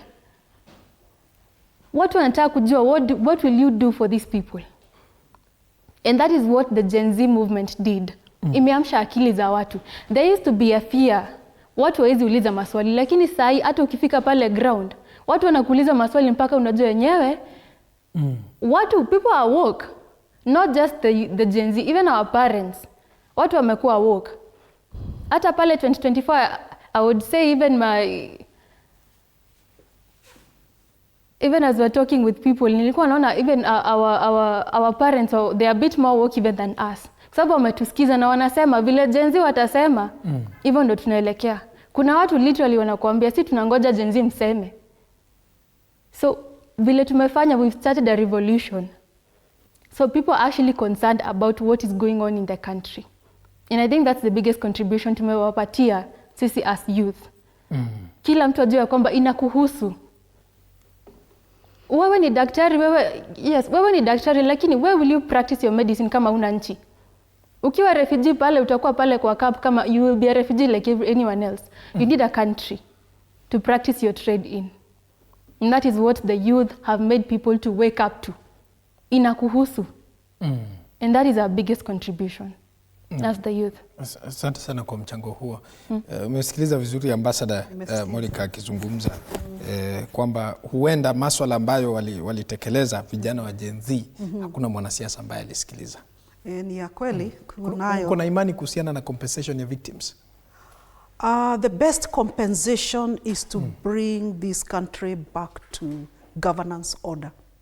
The best compensation that can be given to Gen Zs is to give them and allow them democratic space to exercise their rights going forward.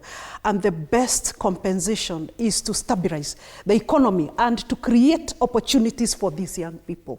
That is the best compensation ever. Anything else is political, I would call it's political, trying to align themselves with the Gen Z, so that's why they are talking about compensation. Do they know the amount of damage that they have done to Gen Zs of this country that cannot be equal to any trillion or billion or dollar around the world? It cannot be equal. Whatever Gen Zs we saw on the streets was coming from their heart, and they were very genuine that indeed until they are saying they are leaderless, because they are fed up with the leaders. They said we are partyless because they are fed up with political parties.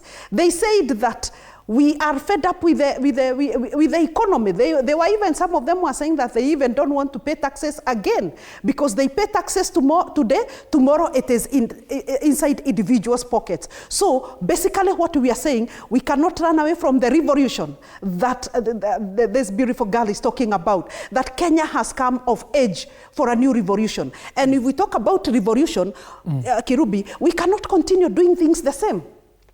A revolution brings a paradigm shift. Don't tell the youths that they have brought this governance revolution and you want them to fit in those politicized political parties. You want them to continue singing the song that you have sung since 1963, a song that has not given the people of Turkana until now irrigation systems, a song that even right now our children are running under dilapidated classrooms, a song that we have been singing since 1963 until now we have not hit a double-digit economy, a song that we have sung since 1963 of political parties that has not decapitated corruption in this country. Then, if this song of political parties have not helped this country, we must extinguish it. And we must now move together with my beautiful Gen Zs here to deconstruct political parties completely. And they have started deconstructing themselves. Political parties have started extinguishing themselves because they are not bringing any life. They are not breathing any life into the economy of Kenya. Political parties are now not breathing any good governance to Kenya. So we must agree that nobody listened to Gen Zs. If right now they are still doing political alignments, Gen Zs wamenyamaziwa, wako nje. And I think that is why walisema, let's go back to our houses, because nobody is listening to us. No, apart from what, now they are talking about compensation. You pay them 2-3 shillings, so what? Is that going to solve the governance problems that the Gen Zs talked about? Or is it a political hoodwink to bring them back to yourself? Gen Zs are fed up of being used. And I underline the fact that if it is a revolution, it is a paradigm shift. And what is the paradigm shift? You cannot continue putting new wine into old bottles. Old bottles is political parties are extinguished, they are coming to an end, let us birth independent government in the Republic of Kenya. And I must reiterate that Kenya is a beautiful country. It is an economy that can be able to sustain itself without these debts that are oppressing us, zinatufinyiria left, right, and center. So we must tell ourselves that going forward, birthing the 6th government of the Republic of Kenya, things will not be as usual. And we are here. And you can see we are burning up to burn the 6th government. I wish it is tomorrow. We take over and bring life into our people and bring order and start birthing the roadmap to a double-digit economy. Otherwise, the compensation story and the compensation song is just a political way of doing things. Otherwise, what we want to see is sustainable development in the Republic of Kenya. If ever anyone recent, these guys could have toned down their political rhetoric. They could have toned down their political divisions and their political harrowing words at each other. But they continued with the same, whatever, even the president himself. He said that one of the things that Gen Zs were calling upon is to reduce the wage bill by ensuring that we reduce the bloated government. What happened after that? Another bloated team from ODM was brought on board. Technically, negating what Gen Zs had talked about, that you reduce the government. Again, what did he do? Another whole team of advisors was brought to State House. So, where is our development money going to? Recurrent expenditure of this country. Taking care of human beings instead of taking care of development. So basically, the about 10 points that was brought by Gen Zs during the Gen Zs demonstration, nothing has been done. In fact, it became like I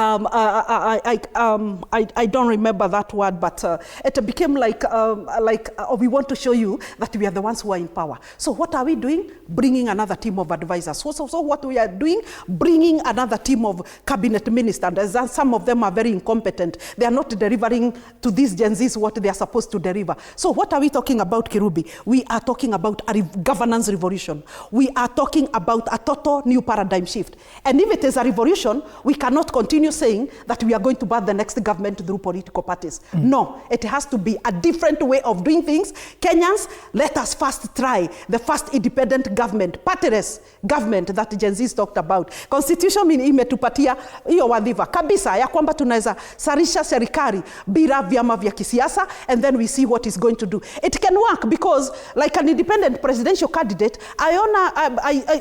we just only need a quite sizable number of members of parliament katika bunge to form government. We need quite a sizable number of governors, senators, women reps, and the same to be able to form government. And I'm ready also to form the first government without opposition. Opposition, we cannot keep making politics, doing politics in the country. Unaleta maji hapa inamwagiwa chumvi. Unaleta elimu pale. You know, the politics of opposition and government has messed this country. So that is why I don't belong to government, I don't belong to opposition. I'm very independent-minded presidential aspirant. Naam, shikilia hapo ambassador. Wacha tusikilize kauli za wakazi wa kaunti ya Murang'a, tuungane naye mwandishi wetu wa habari Robert Kakure. Robert Kakure, kama unanipata kwa njia iliyo safi zaidi, wakazi wa maeneo hayo wanasema nini kuhusiana na chama cha ODM ambacho kimedumu kwa muda sasa?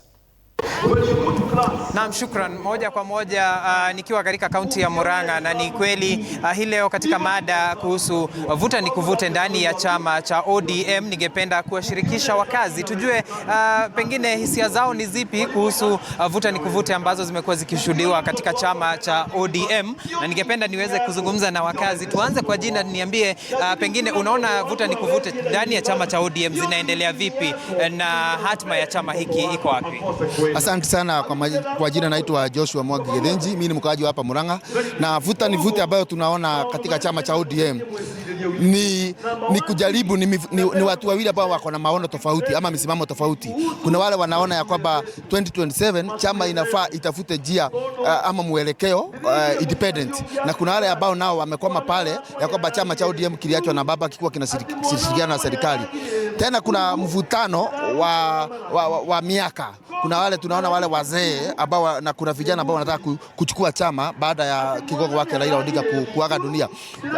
Na tutaenda bali sana. Mimi naona tukua na ODM asili, na ODM Nyanza, kuna ODM Kenya, namna hiyo, kwa sababu haki ya kidemokrasia na ni kitu ambao tumeona hata hapo bereni wakati wale waanzilizi wa chama wanatuacha. Ukiangalia hata KANU, ukuja hata Ford Kenya, Ford asili, after ule mwanzilizi kuaga dunia kuna kuwa na mfurutano na kila mtu anafuta kwake. Asante sana. Niweze kumshirikisha mkazi mwingine ili naye atuambie pengine unaona kama chama cha ODM kitaendelea kuwa katika upinzani kulingana na mambo vile yanaendelea, ukianza kwa jina. Kwa jina naitwa Kamau Mutuota, mkazi wa hapa Murang'a. Hii vita yote iko kwa ODM. Mimi sijui shida inatokea wapi, kwa sababu hii ndio demokrasia ile chama inastakiwa kuwa nayo. Ile shida inatokelezea kwa ODM ni kwamba wakati baba alikuwa hai, kuna wale walikuwa wenye chama walikuwa wanapewa nomination free, direct nomination, lakini saa hii ile shida wanaona wataelekea kuwa nayo ni kwamba chama kama itaenda kufanya nomination, kuna wale itamwaga nje, lakini vile tunaona serikali William Ruto ameingilia, tunaona lazima itasabaratika. Lakini kama ningeulizwa, hiyo vita yote iko kwa ODM, chama inafaa kuwa namna hiyo, juu hiyo ndio demokrasia na mtu na fikira zake. Yeah. Asante sana. Ni baadhi ya hisia za wakazi kutoka hapa kaunti ya Murang'a wakiweza kuelezea jinsi wanaona chama cha ODM siasa zake zikiendelea na hatima yake, na vile ama chama cha ODM kitaendelea kukua katika upinzani. Niweze kuregesha usukani kwako Paul Kirobi kutoka hapa kaunti ya Murang'a. Jina langu ni Robert Gakure kwa niaba ya mpiga picha. Asante sana Robert Gakure ukiwa katika kaunti ya Murang'a kwa kusemezana na baadhi ya vijana katika kaunti hiyo. Wacha tutoke huko kwa sasa tuelekee maeneo ya Tana River ambapo tutakuwa tunaungana naye mwandishi wetu wa habari Abdulaziz Nameka. Kama unanipata Abdulaziz, tujuze kwa kina zaidi kuhusiana na mvutano huu ambao unazidi kushuhudiwa katika chama cha ODM. Naam, Paul Kirobi, na kupata vyema kabisa nikiwa kaunti hii ya Tana River ambapo siku ya leo niweze kuzungumza na baadhi ya wakazi wa eneo hili ama wakazi wa kaunti hii kuhusiana na vuta ni kuvuta inayoshuhudiwa katika chama cha ODM. Pengine nitazungumza tu na baadhi ya wakazi wa kaunti hii kuhusiana na yale yanayoshuhudiwa ama vuta ni kuvuta inayoshuhudiwa kwenye chama hiki cha ODM. Pengine kuweza tu kuzungumza na mkazi mmoja wa kaunti hii. Karibu kwanza kuweza kuzungumza na TV47, alafu pengine ukiweza kuanza na majina yako utuelezee pengine mwelekeo wa chama cha ODM unaionaje? Shukran. Kwa majina naitwa Steven Buya. Mimi ni mkaaji wa Tana River na ni kijana wa Tana River. Kwa mtazamo wangu, ODM ni chama kimekuwa tawala kwa muda mwingi, ni chama maarufu ambapo kimekuwa kikikua kwa mazingira ama kwa mijadili ya kutetea wananchi, kutetea umma na kutetea miradi ya wananchi. So kama chama ni chama chenye nguvu zaidi na ni chama ambacho kama wananchi especially vijana tumekuwa tukikiaminia kwa muda. Tukiangalia chama cha ODM tunajua kwa saizi kina msukosuko, lakini kama vijana sisi ama kama mwananchi wa Tana River na kiaminia kwamba ni chama ambacho wakiweza kusuluhisha yale masuala ya uongozi, ambapo saizi kama tunavyoona kuna msukosuko baada ya baba kuondoka, kuna kuwa na msukosuko ambapo chama hakina uthabiti muhimu. Kuna vijana ndani ya chama ambao kama Secretary General Sifuna ambaye akipewa mamlaka, kina Babu Owino ambao akipewa mamlaka ni vijana ambao wanaweza peleka chama mbele. So mimi kama kijana nasema chama kiwe na utulivu, wawe na mwelekeo mzuri na watashikana vizuri. Okay, so shukrani sana kwa maoni yako. Pengine tuweze tu kuzungumza na mkazi mwingine wa eneo hili aweze tu kutuelezea pengine, je, unakiona chama cha ODM itaendelea kuwa chama pinzani? Katika chama cha, kwa majina naitwa Faisal Ibrahim Bare, ni mkazi wa hapa Tana River County. Kusema la kweli, chama cha ODM kiko na mizizi, yani na maana ya kwamba ni chama ambacho kwamba kilikuwa maarufu zaidi kwa muda, na since kiongozi wa hiyo chama ameweza kutuacha, ninaamini ya kwamba bado itaendelea, na Waswahili husema pia mti huwa inakuwa wakati mzizi uko very strong ama mzizi ukiwa umekita vilivyo. Ninaamini ya kwamba kina Sifuna wakikaa vizuri zaidi na hiyo chama, kina Babu Owino, nina hakika ya kwamba itasonga mbele kupitia uongozi wao. Okay. Shukran sana. Pengine karibu sana tuweze tu kupata mwananchi ama mkazi wa eneo hili pia naye pia aweze kutupatia maoni yake. Pengine chama cha ODM kwa mtazamo wako unaona iko na mwelekeo? Kusema kweli chama cha ODM hakina mwelekeo. Sababu kutoka kigogo ya chama aliyekufa marehemu Raila Amolo Odinga, chama cha ODM kimekosa mwelekeo. na hii ni kwa sababu ya maana kwamba kama ingekuwa ile masuala ameanza kuandalia mapema, kwanza kupeana mamlaka kwa wale wengine, ingekuwa jambo kama hili hamna. Na unajua saa hii sisi tunatambua ya kwamba hata chama bado the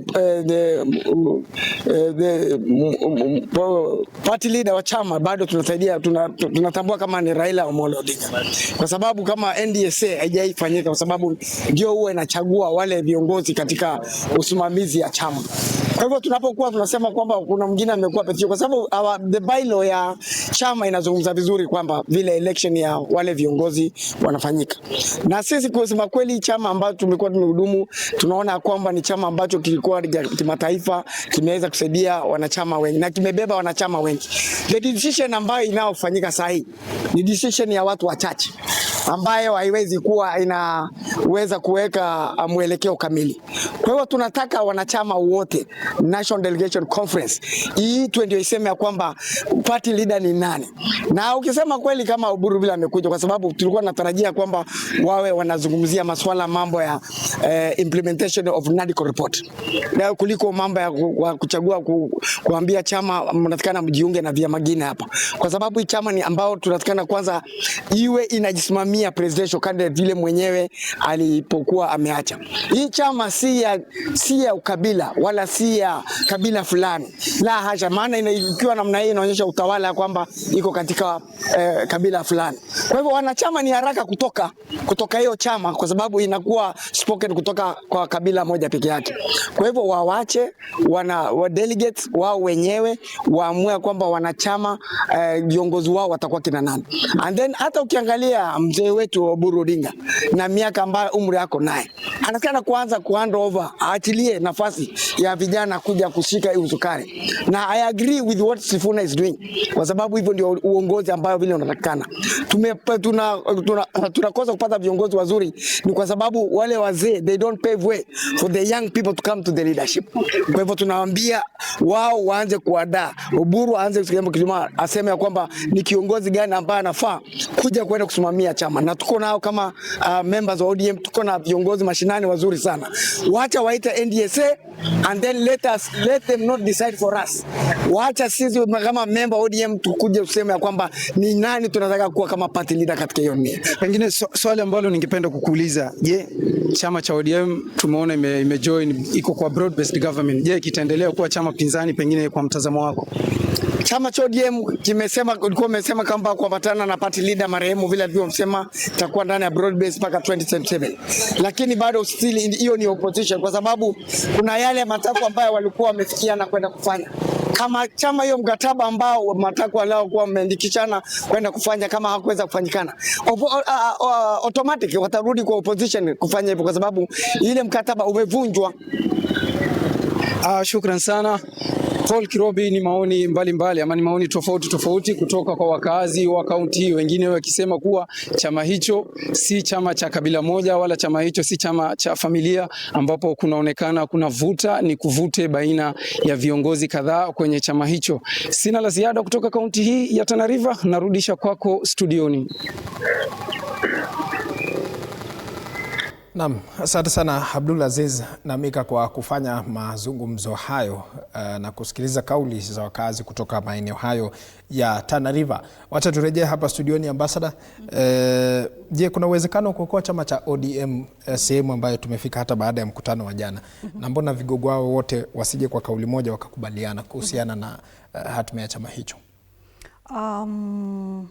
Unfortunately, kwa sababu ya ile political interference, kama ni wana ODM pekee, that's a totally different ball game. Wanaweza kuwa na at least some percentage or some level ya coming together and agreeing together as ODM. But now Kenyans, we are aware that there is an executive hand inside ODM that is trying to bring part or half of ODM into government. Now that one brings now the entire ball game into confusion. It throws a serious spanner into the works of whatever discussions they are going to discuss. They are pegged on an executive order. Whatever discussions happened at Kilifi yesterday, they were pegged on an executive order from some circles. But vile hata Sifuna anasema, kama ni ODM peke yake, then there will be some level of agreeing, there will be some level of coming together. Na pia vile mama Ida alisema, na mheshimu huyo mama sana, vile alisema yeye mwenyewe angependa ODM to employ all workable strategies to ensure that they can come together, as a party. But now, unfortunately, political games are playing left, right, and center.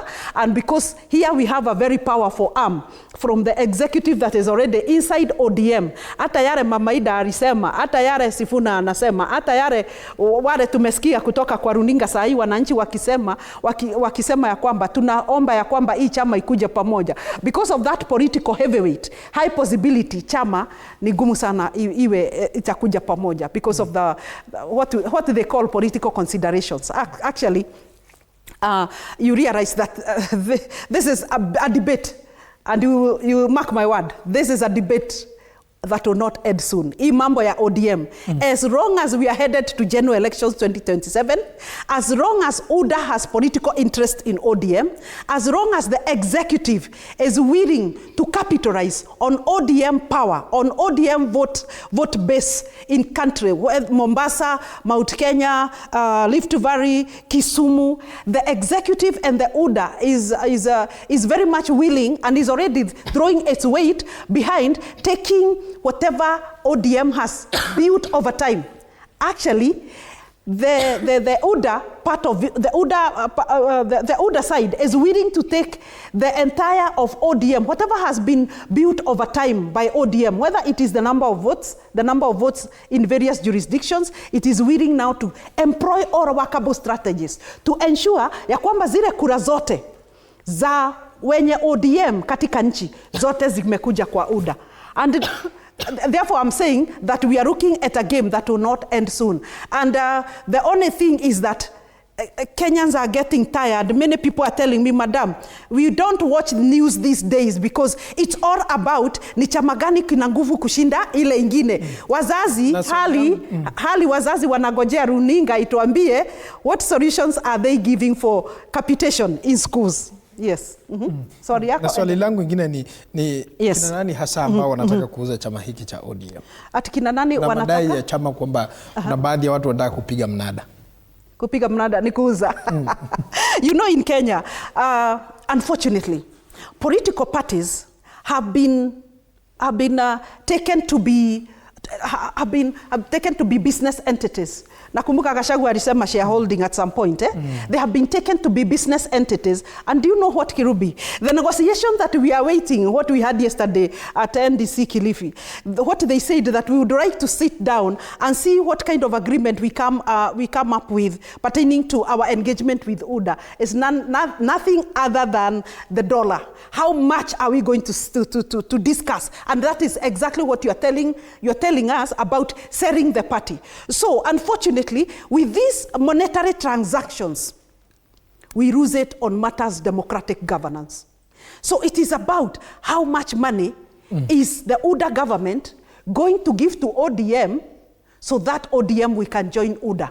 It is not about what is the manifesto of ODM vis-a-vis the manifesto of UDA that aligns us together so that we can be able to come together as two political forces. It is nothing about how much taxes are we going to reduce on our taxpayer as ODM and UDA so that we can form government. It is not about how much are we going to streamline SHA so that our people of Kenya are able to access medical health so that we come together as UDA and ODM. It is all about the heavyweights. It's all about mathematics of money.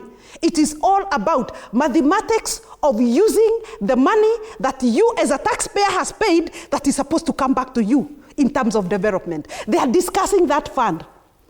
I think somebody should protect our consolidated fund to a great extent. Because Ababu, if this is, but unfortunately, those people who are supposed to protect the consolidated fund are those people who are already in UDA, who are already in government. So it's about the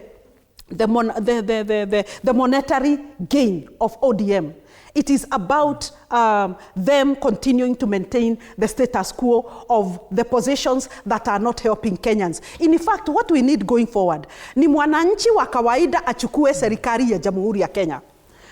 The time and the seasons of political heavyweights have totally come to an end. Na jenzi mkikubaliana na mimi, tufunge hiyo chapter that a time has come that those people who have been there since independence time, we cross that chapter completely, because 62 years after independence, we have still dilapidated roads, we have still dilapidated classrooms, we have not attained a double-digit economy.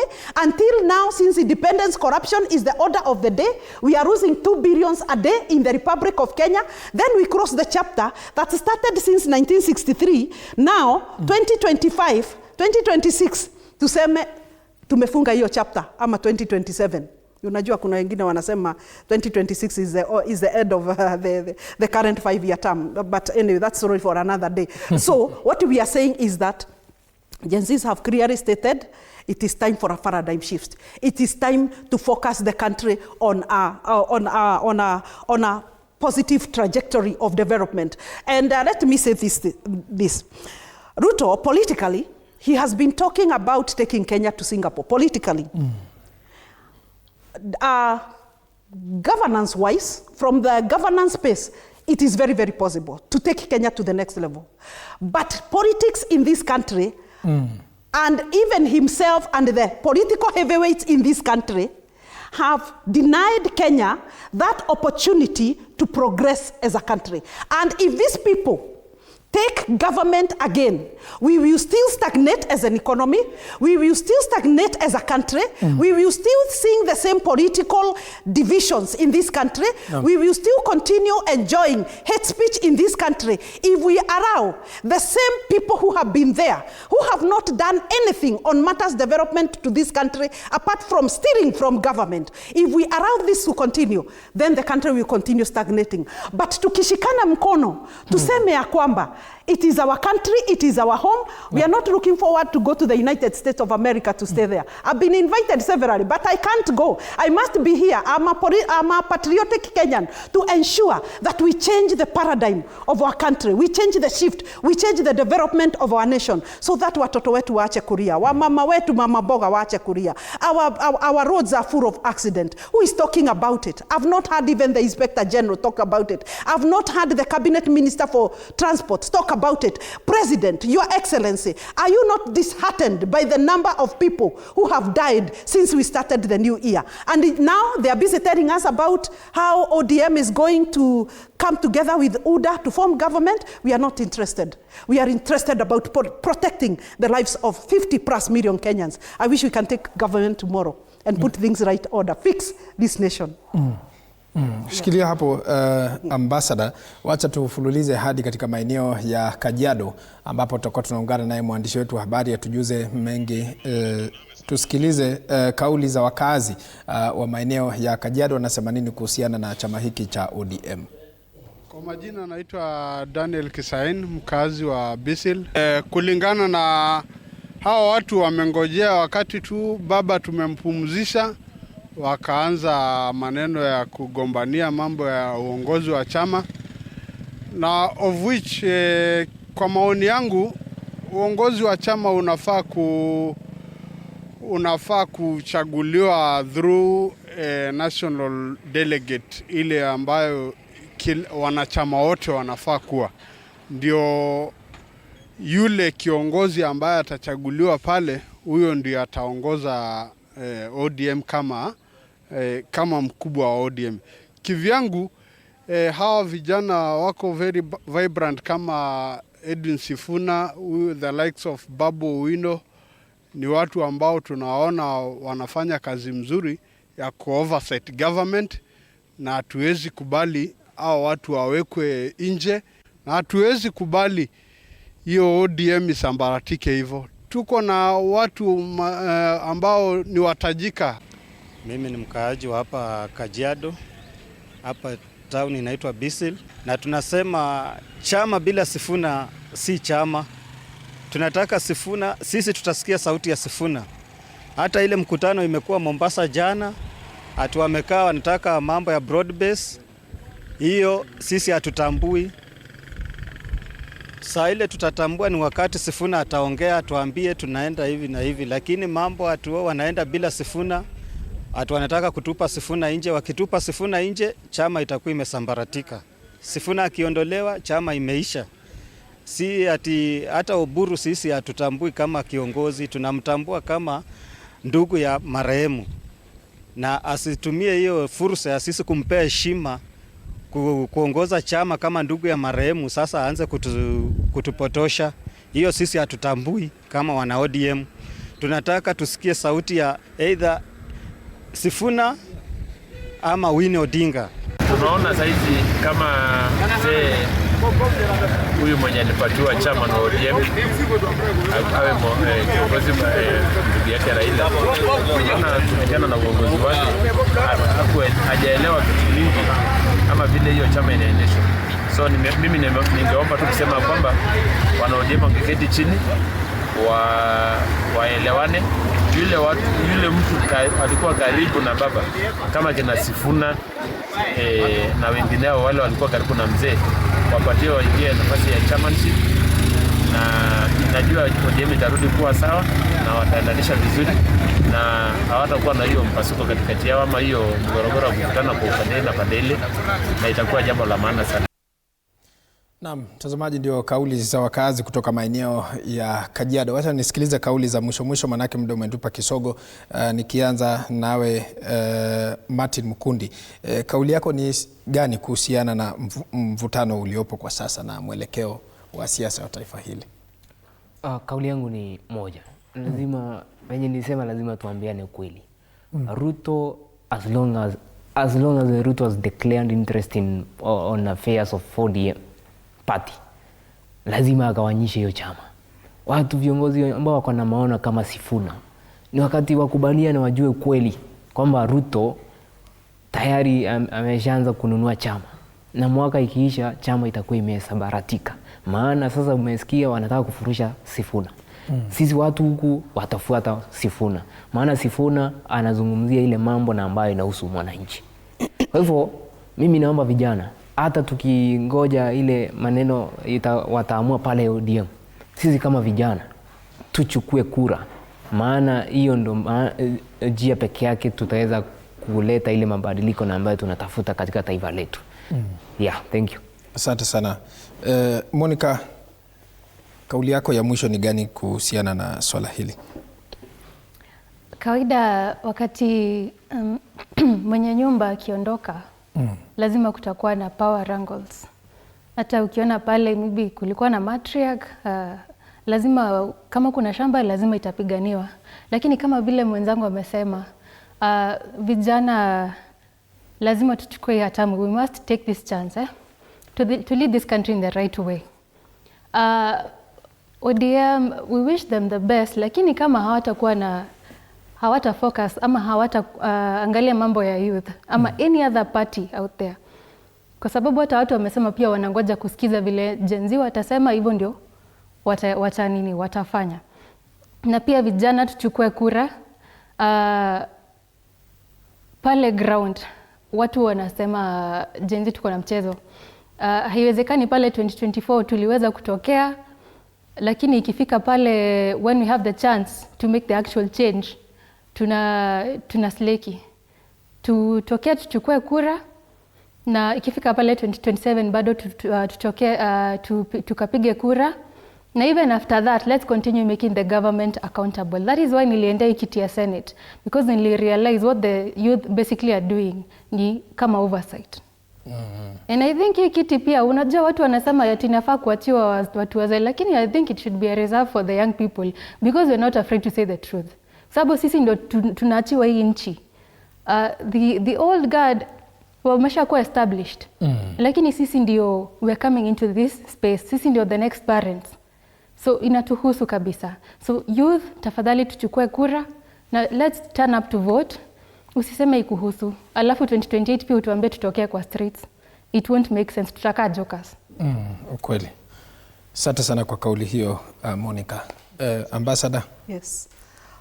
Ningependa kusema tukimalizia ya kwamba yes, we can still salvage the situation na tuseme ya kwamba Jamhuri ya Kenya ni nchi ambayo imeheshimika duniani pote, and that's why the United Nations inakuja kukita kambi katika Jamhuri ya Kenya, lakini haiwezi kita kambi kama the political wrangles that we are seeing, the political division, the political enmity, the political hatred, the political terrorism that's happening in the country continues.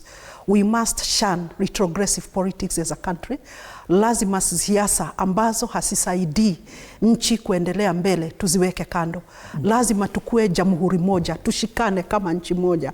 Manake kama Umoja wa Mataifa imeona ya kwamba kati ya 54 countries of the continent ya kwamba tutakita kambi katika Jamhuri ya Kenya. Ni lazima we create that conducive environment for the multinationals and for other progressive nations to come and build up this country. We open up that space. Lakini tukiendelea kufanya siasa duni, siasa ambazo zinapeleka nchi mbali chini, then Kenya will continue suffering as a country and as an economy. Ningependa kusema ya kwamba ni wakati wa nchi ikuwe na hali mpya ya kufanya mambo, na katika nchi zozote ama katika hali ya maisha yetu kuna wakati ambao hatukuwa na simu, na sasa hii tuko na hii simu ambayo unaweza fikia kila mtu unaweza taka kumfikia duniani pote. Vile nasema ni ya kwamba kama vyama vya kisiasa wakati umefika ya kwamba we move to the next level, ni lazima tuheshimu guo ikiwa mzee na ikitaruka. Wacha kuendelea kujifinyilia. Enter to the next level, ununue guo mpya. The new revolution that Gen Zs have brought on board is that we can be able as a country to birth the first independent government, so that we reduce on politics, we reduce on tribal divisions, we reduce on retrogression in the economy, and we focus the country of national cohesion and integration. Na mimi ninasema ya kwamba inawezekana, na tukiendelea mbele tunatengeneza serikali ya 6 ya Jamhuri ya Kenya ambayo itakuwa serikali ya kwanza independent government katika Kenya. Kwa hivyo all independent candidates, msikufe moyo kwa sababu hamko kwa vyama vya kisiasa. Wakati wa vyama vya kisiasa unaendelea kuisha. Ni wakati wa independent government of the Republic of Kenya, and I remain your 6th head of state and government, your 6th commander in chief of the Republic of Kenya, and of course the first woman-led government. But Kenyans are not looking for a woman, they are looking for a president who can deliver their country. And here I am, Ambassador Esther Waringa. Shukran sana TV47 for hosting us on this very, very important debate on how we can reduce on political party temperatures. Shukran sana. Asante sana Ambassador Esther Waringa kwa kauli hiyo nzito ambayo umetoa, na asante sana Martin Mukundi, kiongozi wa vijana katika kaunti ya Embu, na Monica Wangombe, kiongozi wa vijana katika kaunti ya Nyeri, kwa kufika kwa studio za TV47. Bila shaka mtazamaji, popote pale ulipo, umesikiliza kutoka kwa wachanganuzi wa masuala ya siasa pamoja na vijana ambao wamefika hapa katika studio za TV47. Kufikia hapo sina la ziada, na tamatisha mjadala huu. Nimekuwa mtangazaji wako Paul Kirobi. Saa 7 kamili nitakuwa nakupasha mengi zaidi, kwa hivyo usibanduke. Thank you.